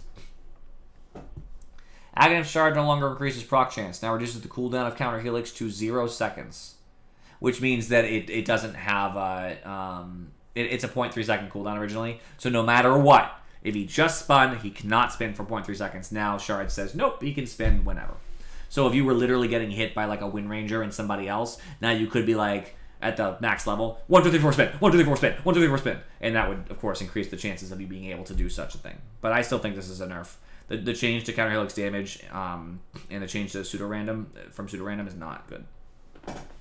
Bane's Universal. I'm not going to talk about the Universal parts up here. This is all stat related, so I'm going to skip it. Enfeeble. No longer reduces heal and regen. Good. It was too debilitating in my opinion. It does put more emphasis on catching more people. I agree, Falcon. But I still think it's not good. And what'd you say, Falcon? I said the decrease in call duration's rough. No, but everybody got a decrease. His is one of the least hit. Yeah, it's only 0.2 seconds at max. At all levels, but yes. That's not bad at all. I'm not going to talk about stats. Enfeeble. I just fucking screwed something up. Oh my gosh. Here we go. Here we fucking go, guys! What happened to my fucking patch? There we go. You go to the game and then go to patches. I'm here. And then go to... There we go. Boilers, close your eyes. Bane. Now deals pure damage per second while you're enfeebled. First instance of damage happens in application. Attack damage reduction was increased, so it reduces your damage more. Mana cost is increased, so it's harder for him to cast it repeatedly. The duration was rescaled to be less. It's like one of his lowest. So it seems better. Doing pure damage as well as the attack damage reduction going up means Bane's going to be a really big debuff adder, especially considering now that the debuff will be waiting for BKB to end. That could be really big. Brain Sap pierces debuff immunity, so you can always just regardless. Nightmare deals no damage at all. The duration was decreased. The mana cost was decreased, whatever. Fiend's Grip's duration was decreased by 0.25. That's notable, I guess. Batrider, ignore the stats. Again, that's all related. The Sticky Napalm's damage was decreased on application at all levels by 1 scaling up. 1, 2, 3, 4. Damage per stack was decreased as well. Similar, 1, 2, 3, 4. Slow per stack decreased by 0.5, scaling up to 2. So that's a big napalm nerf. Flame Break. The cooldown was rescaled to be longer at earlier levels, shorter at late levels. Now slows affected enemies by 25%. It didn't used to slow. The duration was rescaled to be kind of in the middle of its cooldowns at all levels. The damage was increased to have a lower base damage but more DPS. Yep. No longer provides vision when you're using Firefly. No longer gives any movement speed at all. But the damage per second did go up tremendously. 5, 15, 25, 30. Sorry, 40. It's a lot. Big increase. Ult total damage was increased as well, pretty dramatically. Damage now ticks every 0.5 seconds instead of every second. That means it's more reliable at killing when it needs to kill. Cast range was increased by 25. Cooldown was decreased as well. So a lot of Batrider buffs, just not Napalm. Which I like. I'd rather that. I just hate Napalm, so good. Beastmaster, skipping all the stats. Because I'm only an hour and 20 minutes in, like no big deal, right? I don't know what to make of these stats. That's going to be my biggest problem. I don't know what's going to happen with Universal Heroes. It just is what it is. Mana cost decreased on Wild Axes. Great. Awesome. I love when Beastmaster doesn't have to pay mana for that. The root on Die Bomb Ag Shard was decreased with the other stuff. Primal Roar was decreased. Drums of Slom, which I don't even ever see get used. I don't know what it does, really. It's now a passive ability. Attacks from Beastmaster or nearby unit he controls cause him to bang his drum, dealing damage to nearby units and healing himself and units under his control for a portion of the damage dealt. So it's like Lone Druid and his bear healing each other. Every attack decreases the interval between the drum hits from a maximum of 3 seconds down to a minimum of 0.4. Between hits after 20 attacks. If no attacks are made, the interval gradually increases every second. Using Primal Roar automatically adds 10, 15, 20 drum stacks based on the level of Primal Roar. Drum hit damage 90. Heal from heroes 25%. Heal from groups 5. That seems really strong.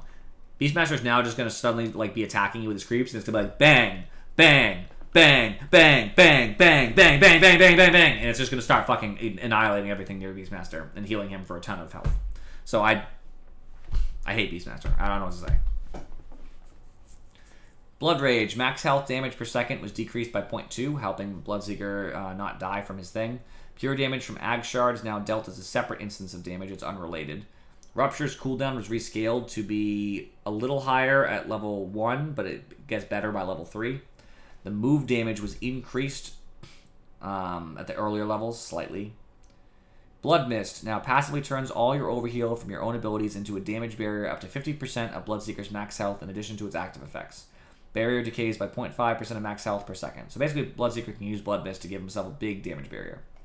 Damage no longer counts as HP loss. It burns barriers if it's available and can be decreased by sources that reduce damage. Okay, that seems like a much better ability, because Blood Mist didn't seem that impressive, so that's nice to see it changed, honestly. Okay, let's see what Bounty Hunter got buffed. Shuriken Toss no longer mini stuns. Let's go! He can't cancel TPs! Now provides a 100% move slow for 0.35 seconds, whatever. Janata's no longer disabled by silences. It should never have been. It's not... It wasn't a spell. It's a passive. Break instead. Shadow Walk. Attacks no longer slow the target at all. Thank you. Attacks now stun.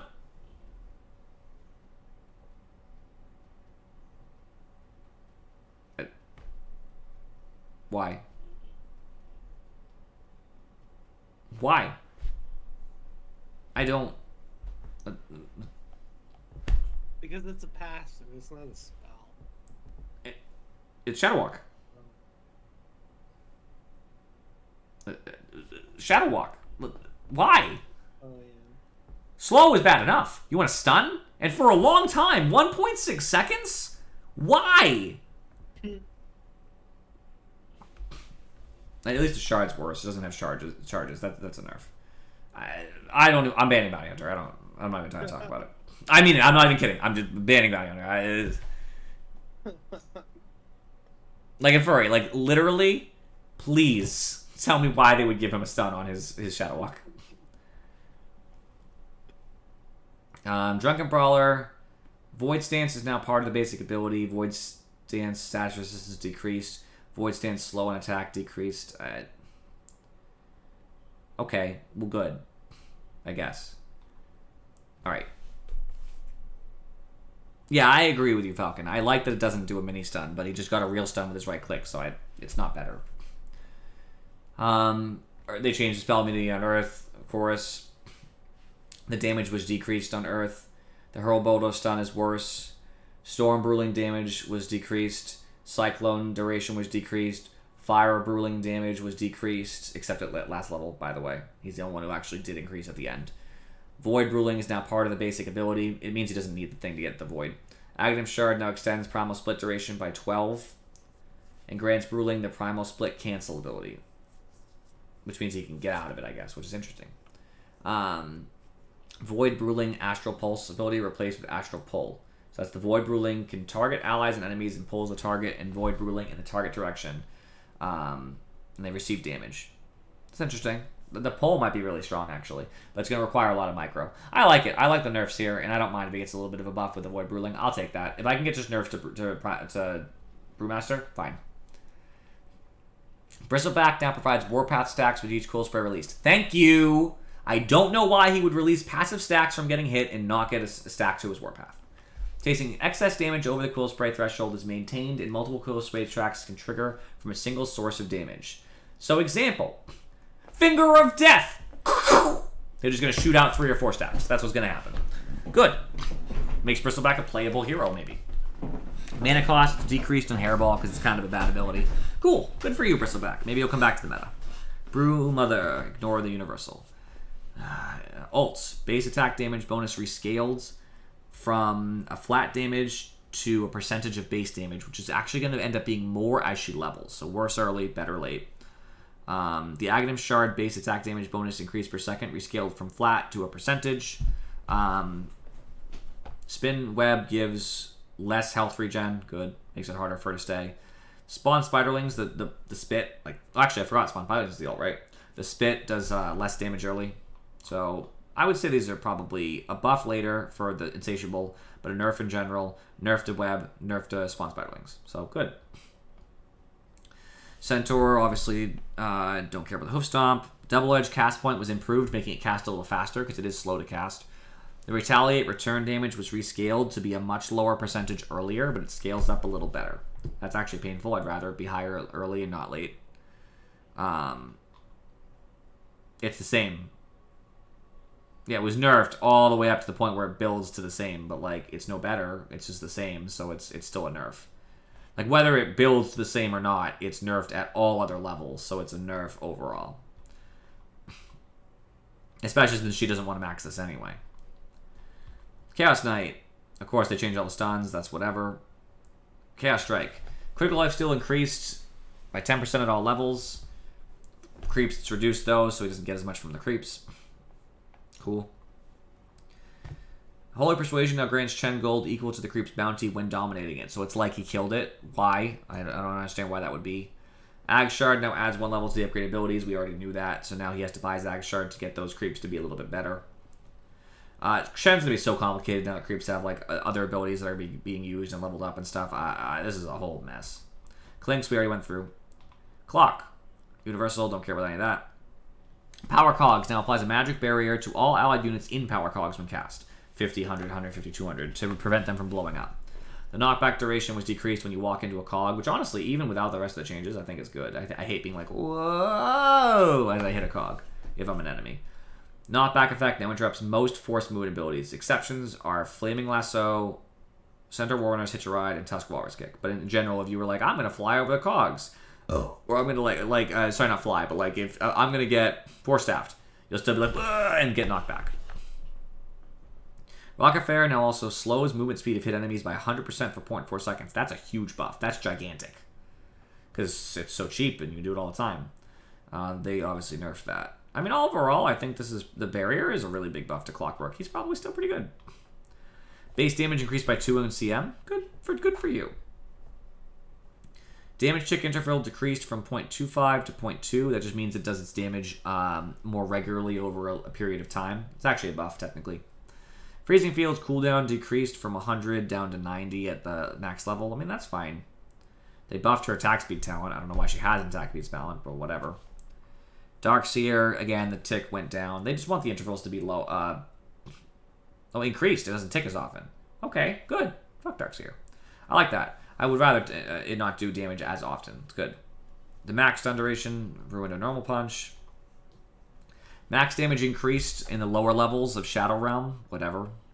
Allied units can now target Dark Willow in Shadow Realm. Huge buff. Huge buff. She can't be targeted by anything before. She can't be buffed. She can't be, healed, whatever. So that's a huge change.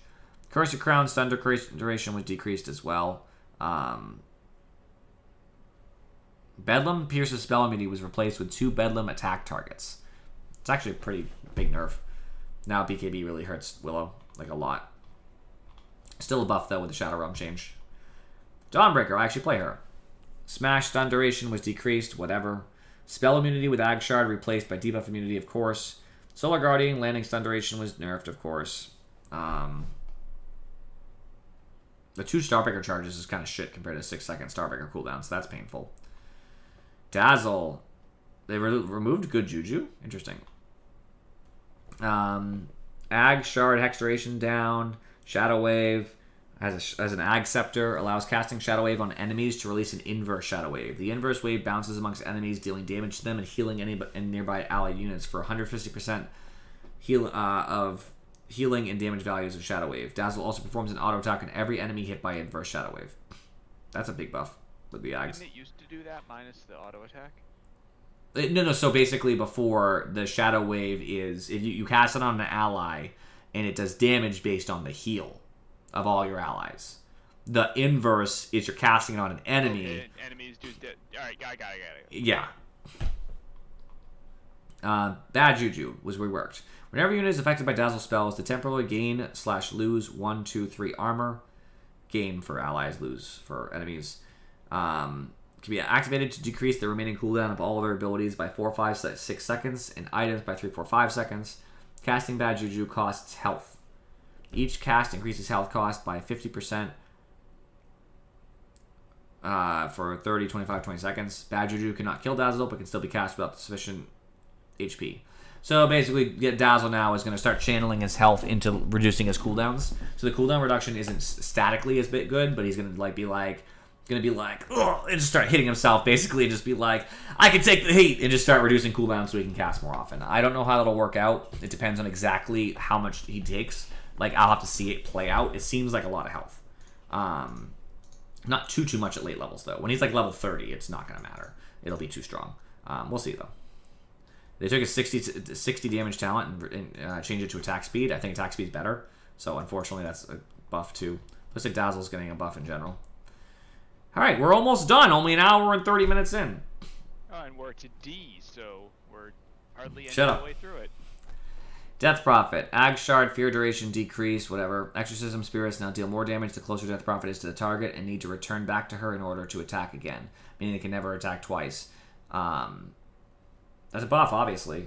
It just means that... It also means they're not going to hit as often, but it does mean they'll do more damage if she's on top of you. So probably a buff overall. Disruptor. Ag Shard upgrade reworked. When cast on the ground, Thunderstrike now lies dormant, not striking, for up to 5 seconds. If an enemy comes within range during that time, Thunderstrike attaches to it. If no enemy comes within range, it strikes the ground. Ag Shard also increases the number of strikes by 2 and cast range by 1600. Glimpse, they changed the damage to be less, the minimum, and the maximum. Cooldown on kinetic fields went up by 1 at all levels. Good. They made static storm duration talent worse. Cool. Doom. Ag Shard based on all the stun was reduced on Infernal. Ag Scepter radius decreased on Doom, so it's less of a circle, which is needed. It's too big. So good. Good Doom nerfs. Dragonite has more strength gain, while an Elder Dragon form applies Corrosive Breath or Frost Breath effect corresponding to the current form. What? So he can't have both. So normally, what it used to be is that when he was level 18, he would turn into the Frost Dragon, and you would get the Corrosive Breath's debuff and the Frost. Now it's saying it's one or the other, I believe. So that's a nerf. Cool. Okay, Drow. I see Glacier, I'll get to that. Frost Arrows. Hypothermia effect is now granted by Aghanim Scepter instead of Shard, so it's more expensive to get Hypothermia. The bonus damage per stack was increased by 10. Oh my god. Max stacks increased by 2. Oh my god. Regen reduction per stack increased by 2. Whatever. Glacier. New ability granted by Shard. Drow Ranger creates a hill of ice beneath her, pushing enemies away from it. Any unit that stands on the hill gains extra attack range and high ground advantage. They cannot miss and gain flying vision. The front of the hill obscures vision and cannot be moved through. Duration 8 seconds. Ow. That's painful. Big buffs. Hello, Drow. You will be my hero. Earth Spirit. Ag Shard upgrade was removed from Stone Remnant. Now gains 1 extra Stone Remnant charge every 5th hero level. So as he levels, he gains more charges of stones. Okay. Boulder Smash now does extra damage to creeps. Rolling Boulder. Just stun stuff. Geometric Grip now upgradable by Shard. Can now target allies, so you can pull an ally away. That's really strong. Enchant Remnant. Remnant duration was decreased. Okay, I mean, in general, all this stuff is fine. Some buffs to all this stuff. I think that's good. Earthshaker. Nerfs to stuns. They're all stuns. Alt, damage was rescaled to be less early, more late. That's always fine. I always like that. Elder Titan. More base health regen, so it's harder to kill him. Sleep duration down. Stomp damage is less early, a little bit more late. Cool. Oh, Ember gets a base armor increase of 1. That's the hero! Flame Guard now stacks additively with other sorts of magic barriers. Magic Absorb was decreased on it, though, so it's less effective. But since the bonus to how magic barriers work, probably fine. Probably work out just fine for him. Enchantress. Aghanim Shard now also increases the maximum number of enchanted units from 1 to 2. Cool. That's fine. Enigma. I don't care about the universal stuff. Stun-based. Stun-based, so nothing. Faceless Void. Time Lock, it's a thingy. This is Bash, actually. That's really painful that his Bash got nerfed. I think that's a big change. Chronosphere's duration is down, which is also a huge nerf. Now freezes ability and item cooldowns of anyone trapped in Chronosphere. Ooh! Okay. And prolongs duration of time dilation for units trapped in Chronosphere. Okay. Alright, I think that's cool. The Time Lock was a really big nerf. This is not the same as the other ones. That's a really big nerf. But you're going to tell me that Chronosphere freezes cooldowns? That's really strong versus Puck. That's big. Because like Puck's like, I'm waiting like the 2 seconds for my phase shift. And he gets chronoed. And normally, as soon as chrono's over, Puck's still alive, phase shift. And it's like, no bitch. I still got those 2 seconds after chrono. Slam, slam. That's really big. Plus, time dilation's going to be ticking down and hurting people in the chrono. And it's just dead time. Just like when Silencer silences you when you have Curse of the Silent on you. Or whatever it's called, Arcane Curse. Same thing. So cool. Nice. Movement speed bonus increased on Inkswell. I hate fucking Grip Stroke. Cooldown was decreased on Inkswell. Garbage. He's not. He's played. Illusion is now strong illusion, meaning it doesn't have some of the negatives of other illusions. Spell immunity replaced with debuff. That's good though. Fuck Inks. It's not gonna be a big deal, but I don't like the increased movement speed. That's annoying. Can't wait for someone to run at you with 20% movement speed at level 1 with Inkswell. Alright, Gyrocopter. The stun of missile went down. The cooldown of missile went up. Thank you. Ag Shard area of effect decreased. Thank you. That's what it needed. I know it's 25, but that means that little stupid little fucking coming out, the rocket barrage coming out of homing missile is smaller search radius for you because it's 25 less area of effect.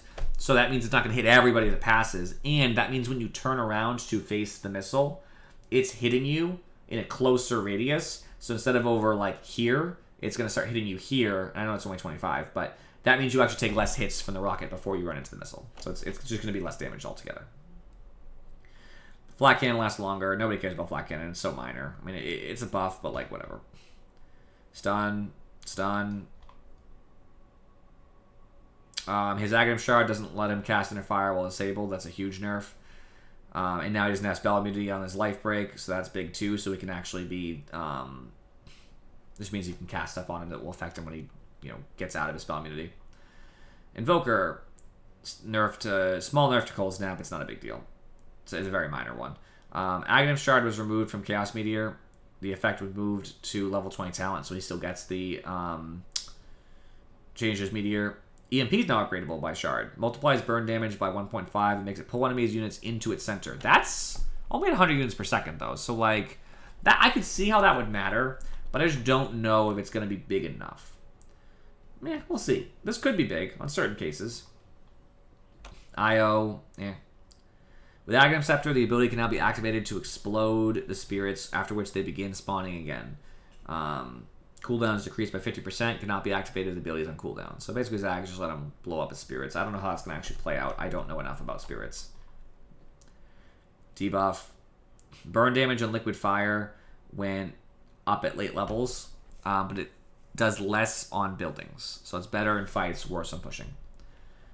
Mana cost and Macropire, whatever. The damage per second went down at early levels, which is a pretty big nerf. Liquid Frost no longer applies a mini stun at all. That's a nerf too. So these look like nerfs to Jakiro in general. Jug got a base damage increase, but Blade Fury is ruined. Omni Slash's cooldown went down. Swift Blast's duration went up. I mean, he's ruined.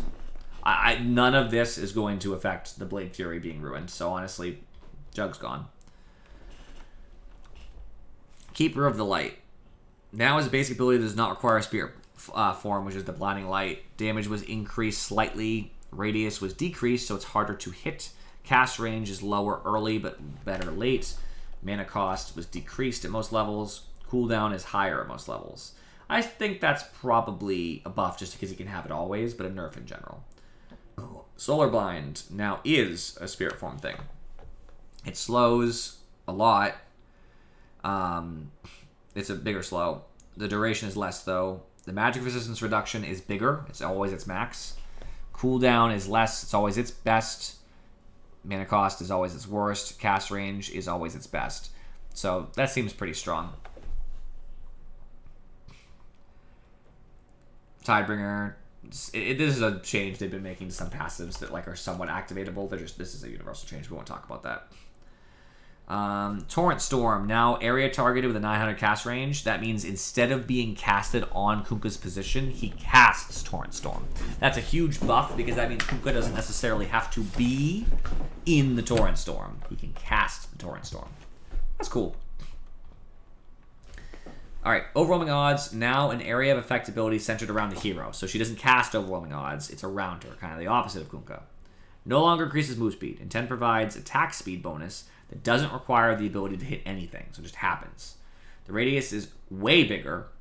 Automatically triggered upon the dual cast if not on cooldown, meaning as soon as you duel, you automatically get all that attack speed. Can now be cast during duel, meaning if you have it ready, so let's just say that you're doing the duel and someone refreshed your cooldown or something, you could then cast it again. Aghanim Shard duration decreased from 15 to 8. Press the attack no longer increases attack speed, and 10 provides movement speed, so you change them. Duel, the duration was decreased slightly. Aghanim Scepter duration also decreased slightly. I mean, this is interesting. I'll have to see how this plays out. I like the Overwhelming Odds change. Overwhelming Odds felt pointless. Now it feels kind of cool. Lesh, just the stun change. Frost Blast, movement speed is less. Yeah, I agree, Rocket. It's funny because with Courage, you're supposed to be running in, but now you'll be using it to run away. Yep. Frost Blast, movement speed slow. I think this is nice to reduce this. It's too much. I guess Sinister Gaze can now be used to kill creeps. Whatever. Lifesteal is ruined, probably with a spell immunity change. Lena got base armor increase. Stun duration was decreased. Cast range on stun was increased, though. That's really nice for her. It's really nice, especially for a support Lena, which you can play. So it was CM's sister that got the +1 armor. There was 2 people who got armor. She's one of them. Oh, really? Yeah, there's somebody else. We talked about it earlier. I don't remember who it is now. Flame Cloak now grants max Fiery Soul stacks on activation. That's really nice, actually. You can just get your Fiery Soul. That's a really good way to suddenly just be like, ah, out of nowhere.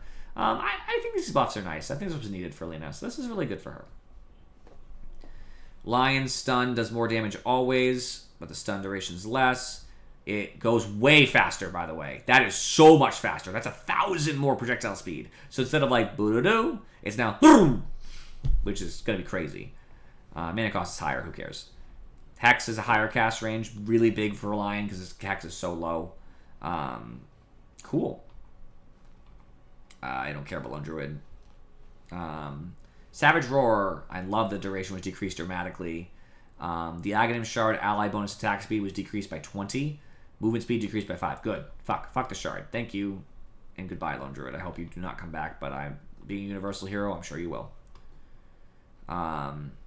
He'll be squishier, I'll tell you that, by the way, early. Actually, in general, because his strength gain went down. So, that's kind of cool. Lost 120 health. Yeah, and he lost the 0.5 strength gain, so yeah, he'll be squishier. Lunar Blessing attack damage bonus on allies was decreased, so allies don't get as much of her damage. And Luna now receives 200% of the attack damage. But ooh! So she's got a lot of damage. So why would they list it like that? Why would they list that Luna gets 200% of the attack damage bonus? Why wouldn't you just list that the damage bonus goes up and then list the allies bonus as 3, 9, 15, 21? You know what I mean? I don't get why you'd write it as 200% of the attack bonus. Whatever. It's a big buff. I don't care about mana cost. Howl now also fears enemy-controlled units. So that means that he can Howl and counter Beastmaster or something for 2.5 seconds, which is kind of cool. It's cool. I don't know if it matters much, but it's cool. Magnus no longer has Ags and Shockwave. It's by Shard. Increases range, wave speed, causes Shockwave to return to the caster like it used to. After reaching max length, hitting enemies a second time for part damage. That's actually how it used to be, if everybody remembers. Farm remembers. Reverse polarity stun was decreased. Okay, Horn Toss. Now granted by Scepter, so it's actually more expensive to get Horn Toss. Now stuns for 0.75 seconds instead of slowing, so it actually does stun now. Damage increased slightly too. So Horn Toss is way better, which is really nice. That's really nice. I know it's expensive, but it's better when he gets it. So once Magnus gets Horn Toss, huge buff. So we'll see how this plays out, but that looks really good. Marcy. We're at M. We're almost here. 2-hour mark is my new goal.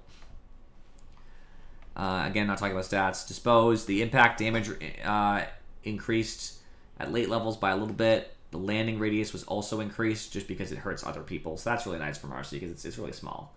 Rebound. The stun was nerfed.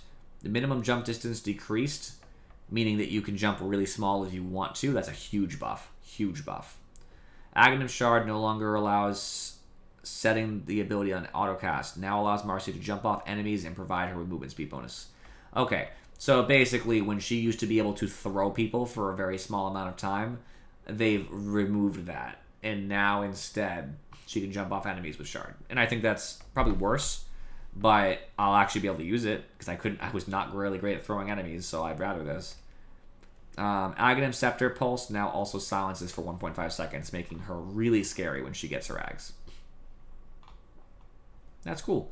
I'd like to see how she plays out with the universal change, because this stuff looks really good on the other I abilities. didn't think you could throw enemies with Shard at all. I thought it was only allies.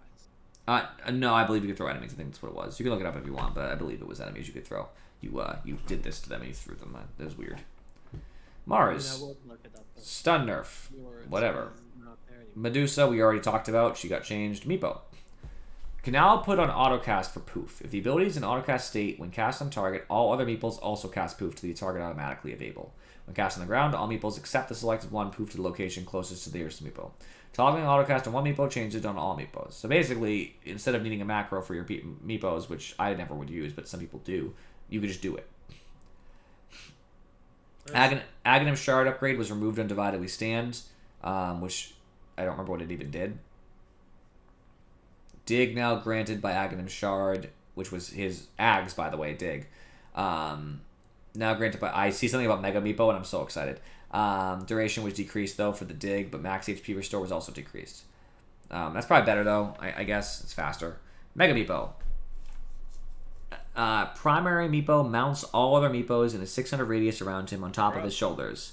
While in this form, he gains 50% of the other Meepo's stats and can fling them at enemies, dealing 225 damage and slowing them for 60%. While active, Earthbind generates additional nets, and Poof deals bonus damage based on the amount of Meepos riding on top.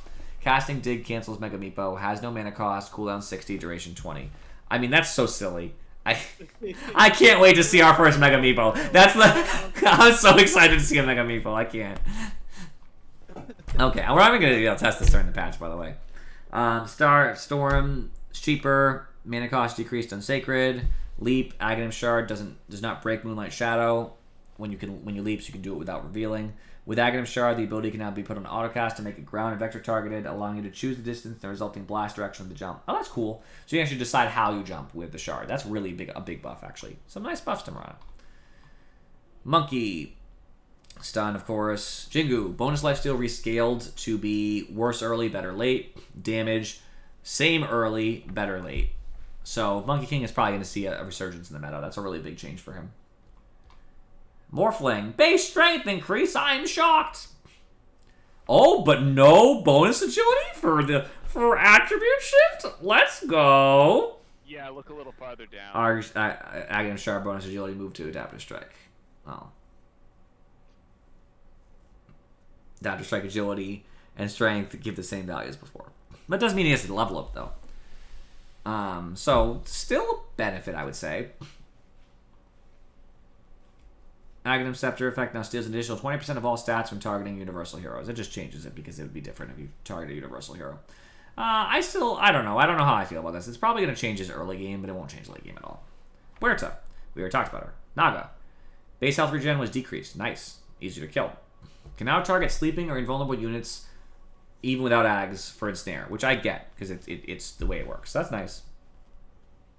Riptide. Damage decreased. So now her little, early. A little farming party is harder.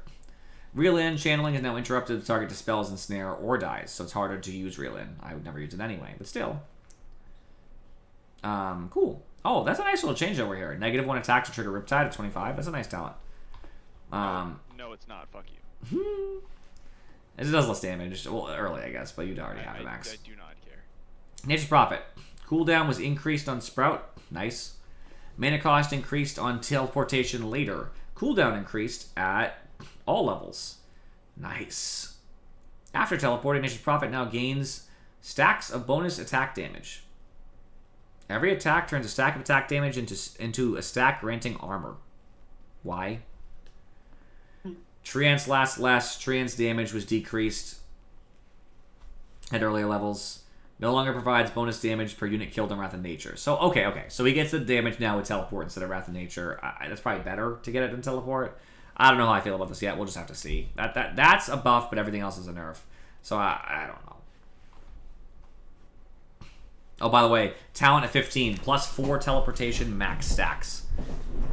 I believe that's the max stacks on the attack damage. So that's cool. Necro. Movement slow rescaled to be worse early, a little better late. Deathseeker. Necrophos turns into a fast-moving large death pulse flying towards the target position at cast time. Once he reaches said position, the death pulse spreads to nearby enemies and allies. Cast range 750 can be blocked by Lincolns. So basically, instead of just casting as Deathseeker, which made someone ethereal, it no longer makes people ethereal. So that's obviously a nerf, right? But now he can fly in like Sven. So now he doesn't need a Blink Dagger. So I like it. It's a nerf in general, but I like it anyway. It's really cool. This is a really cool change. Void is an area targeted spell, applying its effects on all enemies in 450 radius, even if they're invisible or in Fog of War. Also creates a Void Zone in the chosen area for 5 seconds. While he's in the Void Zone, Night Stalker abilities along with Void are empowered to their nighttime version. So his Ags already made Void AoE, but now it hits people even if they're invis or in Fog, which is a cool buff. And if it's day when you do it, it makes it night in a small area. So that's kind of cool. Nice. Nyx. Mana Burn was removed. Nice. Impale now deals damage at the start rather than landing. That's nice, because it was really annoying that it was landing. It made it hard to kill as Nyx. Mind Flare. Deals damage to the target equal to a percentage of their int plus 30% of damage dealt by Nyx to the target in the past 15 seconds. Oh. So Nyx hits you with a Dagon and then casts Mind Flare and you die. Yeah. I guarantee none of you thought about that, right? I mean, But that's what's gonna happen. I'm just trying not to think about it. Aren't you so glad they made Dagon even better? Yeah. Oh my god. Guess I gotta learn how to play this. Vendetta now removes 50% of target's max mana on hit. Neat. So like, If you're below half. it's gonna be a nice hero to be with Anti-Mage. Literally, by the way, strongest counter to Medusa now. Bigger than AM. Vendetta, hit, Medusa now has half mana. If you buy a refresher orb, literally, you would insta-down her mana. You would literally go, Vendetta, you'd sneak in, hit, refresher, ult, hit, and she'd have 0 mana. I just want to note that real quick. That'd be a huge counter to Storm, Medusa, and I guarantee you, if it works the way I think it does, that is going to be a thing. People are going to go Refresher Nyx, and they're going to immediately, oh, Storm's dead. He can't cast. Oh, Medusa's dead. She has no shield. Oh, OD has no mana. He's not even a hero. So the build is gonna be Refresher, Dagon. Nope, just Refresher. He doesn't need anything else. Well, with Dagon, you can also kill the person. I mean, if that's luxury. You already win the game. The fuck Nyx. I can't even. We already talked about Ogre. Omni doesn't have Degenor anymore. They finally decided it wasn't worth it. Hammer of Purity can be upgraded by Shard. Allows Omni to be healed for 30% of damage dealt by Hammer of Purity. Every 6 seconds, Omni-Knight's next attack automatically fires a Hammer of Purity at the target. Oh, okay. That's kind of cool, actually. You can do a lot more damage now. Nice. And they ruined his Ags. The Ag Scepter on Guardian Angel. Yeah, that's really bad. So honestly, this is a buff, though, on the Hammer, because honestly, Degen was useless anyway. Fate's Edict now only disarms enemies. Now only provides magic resistance to allies, so it doesn't do both. And that was the problem, right? You didn't want to use Fate sometimes because it was like, oh, I'll make them magic resistance even though I'm disarming them, or my allies I'm disarming even though I'm giving them magic resistance. Now it's the best of both worlds. The cooldown was increased to compensate. False Promise. Ag Shard upgrade moved to Ag Scepter. Grants 0.15 fade time invisibility to the target as well as 0.25 improved base attack time and 25% spell amp. Okay. The fuck? So, it's a Scepter, mind you, but, like, that's so good. That's so good. Gross. And Reign of Destiny is now granted by Shard, but the damage and heal were reduced, so it's, like, not a big a deal. And these are just buffs. Oracle's going to be played, for sure. For sure. This is so big. OD. Aghanim Scepter upgrade removed on Astral. Essence is now upgradable by Ag Scepter. Damage that brings OD below 20% health triggers a strong Dispel. Additionally, OD consumes all of his mana to provide a damage barrier equal to 50% of his maximum mana. Consumes all of his mana? That's kind of not good. No? Why would you want to... Nope, see, if he has any mana regen at all, then it doesn't matter because Q is a percentage of current mana. So you regen 1 mana, use that 1 mana to fire Q, get 50% of your mana back, boom, it doesn't matter. Yeah, I guess. Still, it's at least survivable. Sands Eclipse now deals damage to all units. Treats the unit without a mana pool as if they had 0 mana. So that applies to creeps and stuff. Yep. Yeah, that basically just says it. Sanity's Eclipse kills creeps Yep. now. So it will insta-kill Ogre.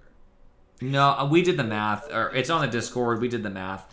If OD has 3,000 mana, which is something that I posted earlier, conceptually, I was like, oh, if OD has 3,000 mana, he's going to do about 1,650 damage before any magic resistance. That's a lot, mind you, but it's not the end of the world. It just depends on how much he has. If he has more than 3,000, yeah, it goes up. I think the Astral Imprisonment Ag Scepter is a big loss. This is nice, but it's still worse. Shield Crash, damage decreased, needed. Mana cost decreased, nice. The Rolling Thunder, the stun was decreased, cooldown increased, ouch. 10 seconds at all levels. Spell immunity replaced with debuff immunity, yeah, it's pretty bad. These are mostly nerfs. We'll see how it plays out. Base armor. Rocket, no, because Ogre gets mana from strength. Oh, yeah, that's right. Base attack range increased on Phantom Lancer. Why?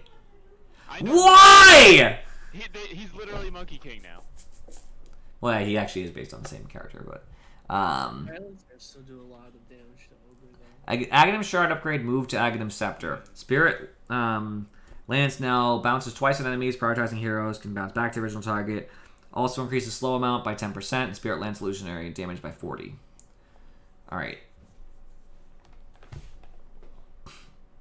So that Spirit Lance is really good as a Scepter. Juxtapose allows Juxtapose to be activated to create 1 illusion at Phantom Lance's location, giving him instant invisibility. Oh, it's his old ability! That's his old ability! Yep. Why? Okay, alright, the ban on Bounty Hunter, I'm going to go ahead and rescind that. PL. Guess enough people complained. See, I'm going to point. Hold on. I gotta scroll correctly, otherwise I can't point the right way. Okay, you can't see everything. Okay, ready? Left hand? Okay, right here. This piece of shit is going to ruin Dota. Right here. Right here. There we go. Okay, fuck it. Phoenix. No, it's all just universal changes. I don't care. Okay, let's see this on Primal. Cast point decreased, meaning you cast Onslaught better. Cool. 20 seconds remaining. Shut the fuck up. I'm at P. Stun duration decreased, of course. Max channel time increased, meaning you can wait to do Onslaught. That's really strong. Time to max charge was increased, so it does take a little while to get the big charge. Minimum charge distance was decreased, so you can get a low charge. No longer reduced by damage block, which means it always does this damage. Pulverize now pierces debuff immunity always. Interesting. Hit damage was decreased. Oh, that sucks. Stun duration decreased, of course. Cooldown increased. Oh, man, that's a big nerf. Yeah, I mean, that's painful for him. I like the Onslaught changes, but the Pulverize, that's so painful. It's one of his best abilities. Puck gets more int gain. Ag Shard now passively adds 20 bonus magic damage to Puck's attacks. Okay. The fuck? Why? I'm telling you, they don't know how to make anybody carry in Dota without making them right-click. As a side note, it used to be that when Puck used Phase Shift, he attacks automatically, yeah? That's what the Ag Shard used to do. So... I think so. This actually might be a nerf, because he used to hit everybody at once, and that was kind of good. I don't know, it's kind of a change. Don't care. Aghanim Scepter removed on Waning. Now it's on Dream Coil. All enemies affected by Dream Coil are attacked by Puck every 0.6 seconds. Attacks or originate from the Dream Coil center and do not require Puck to be nearby. That used to be a thing back in the day, so that's interesting. Okay, sure. Why not? I'm fine with this. I mean, it's different, but we'll see how it plays out. I don't know if this will be good or bad. We'll kind of see. Pudge.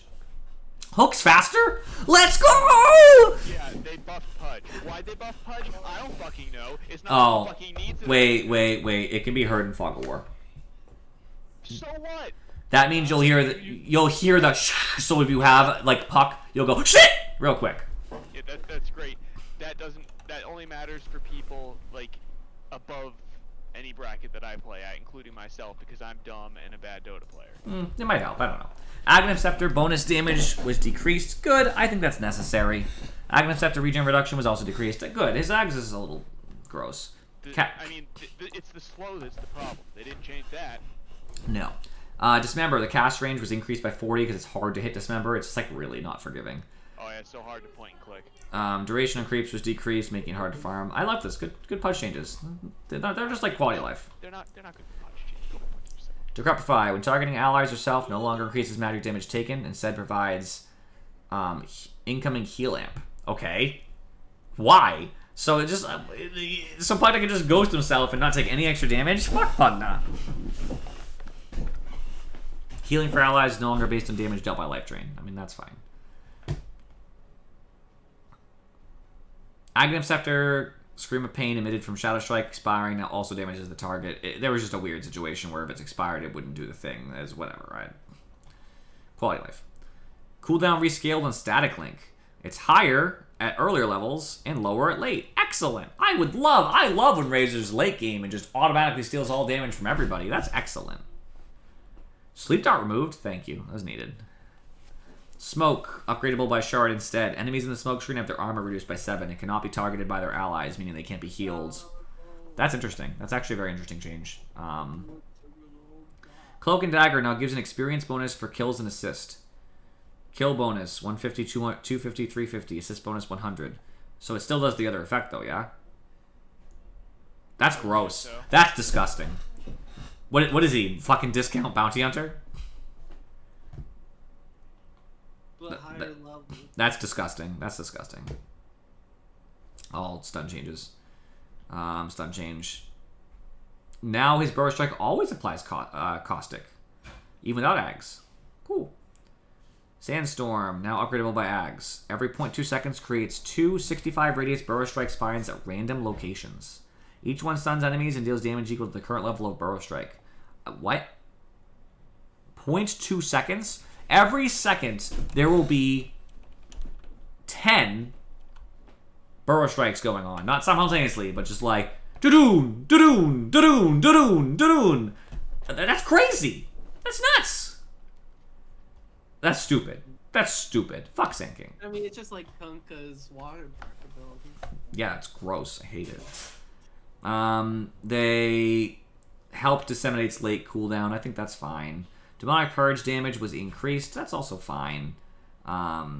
They did change the max Aghanim Scepter thing on Demonic Purge from 3 to 2, though, which is needed. The Demonic Cleanse heal was increased at the later levels. I mean, this is all fine. Shad even needed it. He's not really played. Shadow Rays no longer slows turn rate on hit. Necromastery, stacks lost on death decreased from 40% to 30%, so it's not as bad when he dies.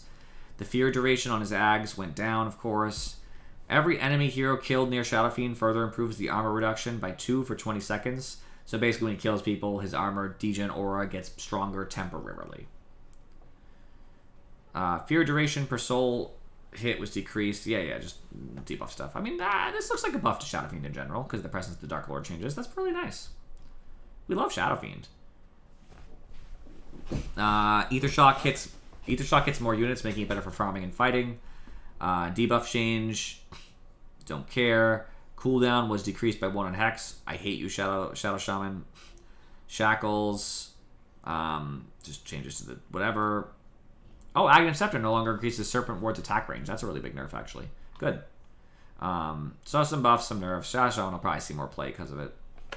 Arcane Bolt now leaves behind a debuff for 5 seconds that increases Skywrath Mage's spell lifesteal against the target. So he hits you with Arcane Bolt, he can get spell lifesteal off you, which is gross. The duration of Mystic Flare was decreased, which it didn't say the damage was decreased, so I don't know how that works. Just makes damage hit you faster. I'm wondering if that's true. That might actually be true. Or it might not be. Either way, I like it. I mean, I'd rather it be shorter, to be honest with you. Because if you like have a void or something, it's not as big of a deal. I don't know. This is gross, though. I don't like the Arcane Bolt. I don't know. Friggin' potato brains like myself that don't get out of Mystic Flare for the first second half or two. Yeah, I prefer if it lasts longer and does the damage over a greater duration. Fair. Slithering Crush increased damage slightly. Nice. And they decreased the bash and the stun, so good. Fuck Slaughter. Damage decreased on Dark Pack early. Depth Shroud's cast range was decreased, so it's harder to cast it if it's not directly on yourself. I always cast it on myself anyway. Stun stuff. Sniper. Ag Scepter stun duration decreased, as if any. I don't know why people still buy Ag Scepter. Damage increased on Concussive Grenade dramatically. 25 to 200. I might actually buy that now. Makes it way better. Spectre. Desolate no longer ignores evasion. The attack must now land for Desolate to deal damage. That's fair. It should be that way. Ag Shard upgraded.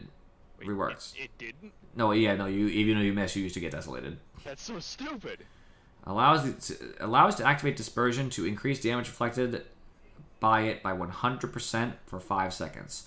Only increases the outgoing damage, doesn't mitigate the incoming damage, which is what I thought. That's a great Aghanim Shard. I love that. It's way better than shooting random daggers out occasionally. So basically, when someone's about to really commit on you, you just activate Dispersion, and for 5 seconds, instead of taking, I think it's like 22% at max level, instead of taking 22% of the damage that you do to Spectre, you take 122% of the damage. You still do the 78% percent of your damage that you would have dealt. Spectre's not resisting the 78 that or whatever, but you're taking way more than Spectre is, infinitely more. So like you're gonna like unload like a fucking I'm trying to think of like a hero, like Lion's about to finger, Spectre activates, Lion just dies. That's great. All stun negatives for Spirit Breaker. The magic resist for Planar Pocket was increased by 50%, making Planar Pocket very good. I bought it once; it didn't feel super great. Now that feels a lot better now. But because of, go ahead. If there's like, I wonder if there's like an indicator for when you use that ability for Dispersion or not. Yeah, I wonder if they can see it. I hope so. Spirit Breaker probably is going to be still played. His stuns weren't ruined terribly, and they're not ruined early, so I think Spirit Breaker will still see play. Static Remnant has a higher radius, meaning it blows up easier. Electric Vortex got nerfed. Overload, the damage went down at early, but higher late. That's nice. That's still good. Good for Storm. Stormhammer, the damage went down at early levels. Great Cleave, the percentage... Great Cleave damage was increased at early levels. Ouch.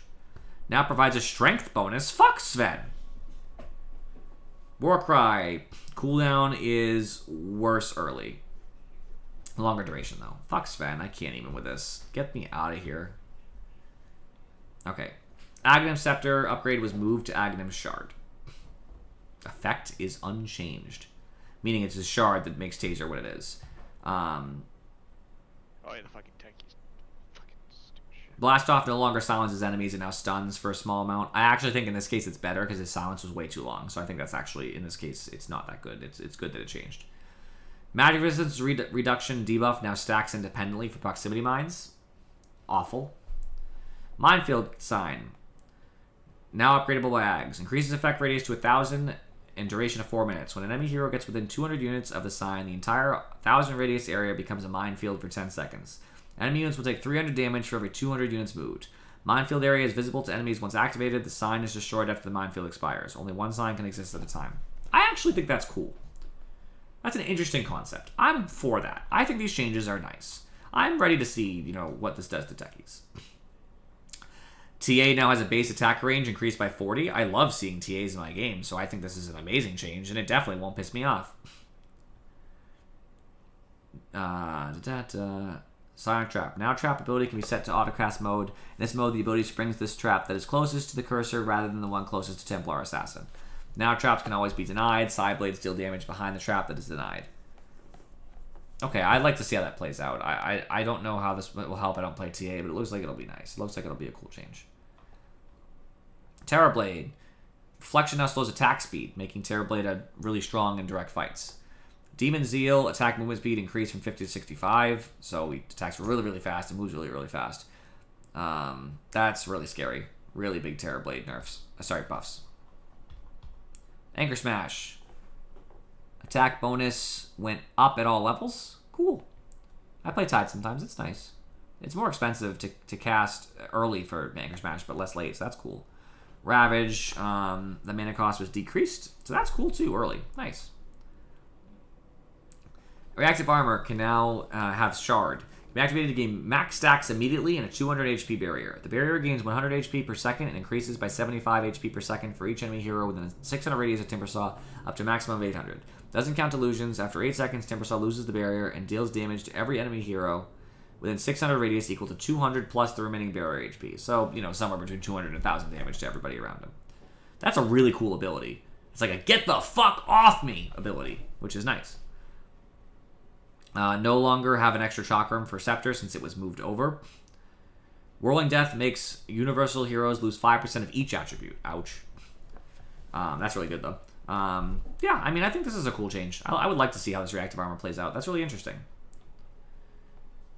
Tinker, base agility. After that with the shield. Yeah, I'd like to see how that plays out. It looks really interesting. Tinker, base agility increased by 4. Base agility gain increased by 0.2, making him a much better right clicker and a little bit more armor. Cooldown increased on laser by 2 at all levels, making it harder early.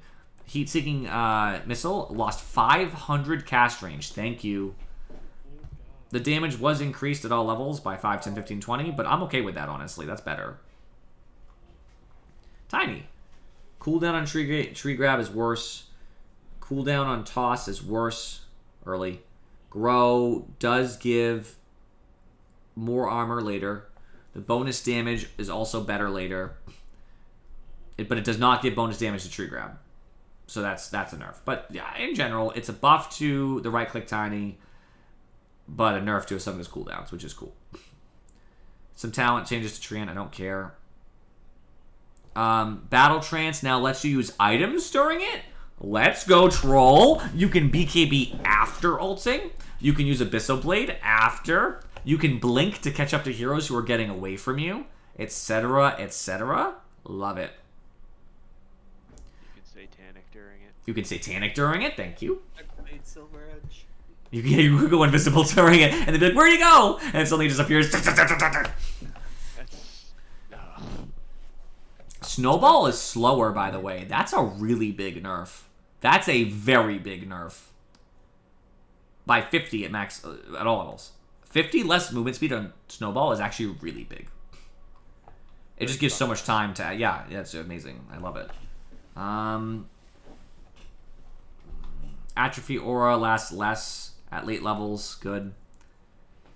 Whatever. Oh, Tombstone. Ag Shard. Allows up to one allied hero to bunker inside of the Tombstone. Ally can bunker by pressing RMB on the Tombstone. Right mouse button. Yeah, that's what I was about to say. Is that the right mouse button? Well, in 350 radius. Bunkered units cannot leave the Tombstone for 3 seconds after entering. Unit left the Tombstone cannot re-enter it for 3 seconds. If Undying decides to enter the Tombstone while another ally is inside, the ally is forcefully evicted. Undying also receives the Grab Ally ability, which bunkers a hero to the nearest Tombstone within 400 range. This ability is also present on the Tombstone itself. So basically, it lets you hide. So, and now since Undying can do it, if someone gets stunned, so Undying standing there as a support, for example, when your carry, I'm trying to make carry that's weak, Clinks gets stunned, like Fiend's Gripped. You can literally grab them and throw them in the bunker so that they're not targetable. That seems really strong.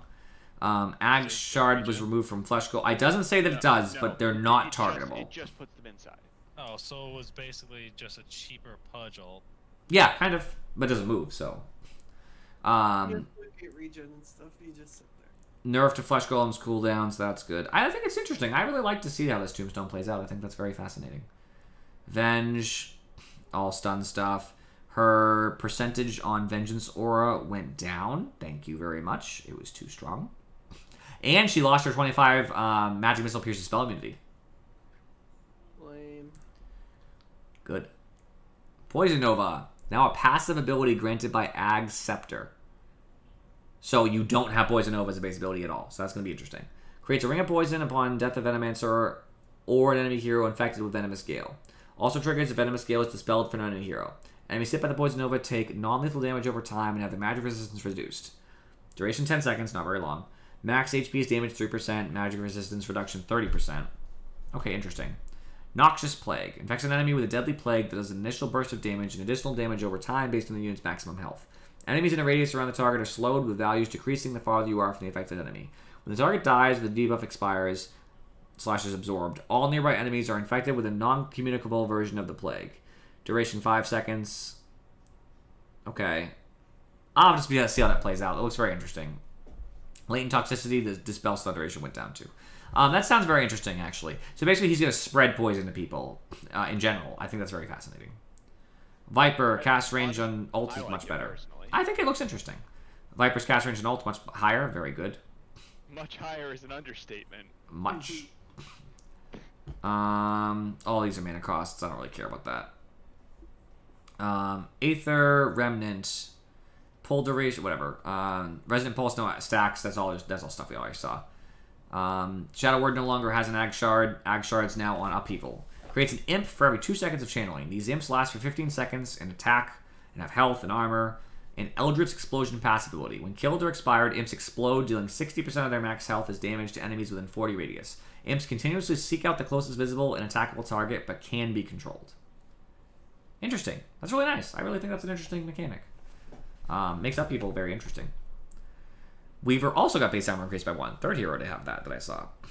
Shikuchi Aghanim Shard mark duration increased from 6 to 12. I don't even know what Ag Shard does. So that doesn't mean anything to me. But sounds like a buff. Geminate attack cooldown was decreased, meaning that it comes up more often. No longer disabled by silent. Yeah, that whole change. So these are buffs to Weaver. So Geminate attack is better at all levels. More so early, but still late. Which is a really big buff, especially considering that he has a talent that makes... I thought it was a shard, actually, but one of his abilities makes him attack everybody who's hit by bugs. In case you were wondering, what Shard does is when he hits you with Shikuchi for 12 seconds, when he procs Geminated attack, you get hit with the secondary attack as well. Okay, so that's really strong. He tags the whole team and then smacks them all with the secondary Geminate. Got it. That's really strong, so they buff the fuck out of Weaver. Wind Ranger. Improved projectile consistency on Shackle Shot. How do you feel about that, Infuri? I'm never going to get it still, so it doesn't matter. Now always shackles the closest target behind the unit shackled. That is a very good change in my opinion. I can't even tell you how many times I've tried to shackle somebody to a creep that they're standing right behind, and it hits the creep 2 feet behind the hero. It's like, oh, okay, sure, fine, whatever. Power Shot does more damage, and actually, if anybody wants to play, I'll start inviting people. Oh, yeah. I'll go game coordinator, so I can't. I will as soon as it comes back. Right. As soon as it's back. Damage increased in Power Shot, that's nice. Ag Scepter no longer blinds enemies. That's nice. Aghanim Scepter now also reduces physical damage taken by Wind Ranger. Okay. I'd rather Wind Ranger take less damage and not blind people, so that's honestly... Yeah, I'd say that's a little better. It's not just better, I just think it's not stupid. Yeah, actually, technically, it's probably worse. Yeah, but it's not stupid. Because blind would work on your allies as well. So I think that's I just like the change. I think they're cool changes. We'll see how that works. Being a Universal Hero will be interesting. Also had an armor increase. Winter Wyvern. Health burn rescaled to be worse early, better late on the percentage. Splinter's projectile speed was increased, so when you Splinter Blast, it goes really fast. Winter's Curse duration was decreased, of course, like everything else, but not by much. Base damage and cast was increased. That's nice. Wraith King. Lifesteal increased dramatically. But skeletons do less damage to buildings, making the pushing worse. Critical damage increased. Big late. 30% more crit on the last level. Huge.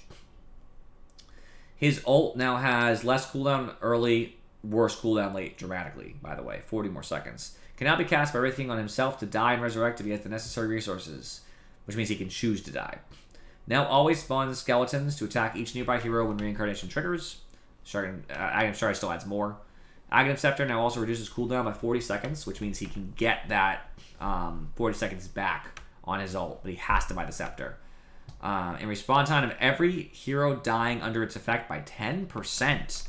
Okay, so Scepter is now core on him. That's a problem, right?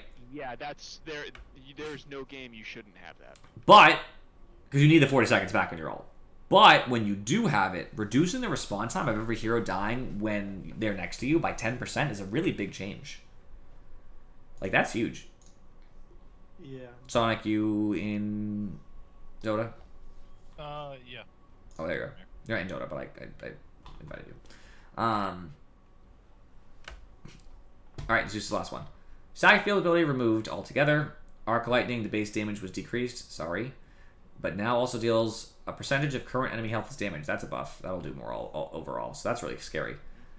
Heavily Jump now always moves Zeus forward. And Furry, one of your biggest complaints. Honestly, thank God. I hated the fact that you could jump in place.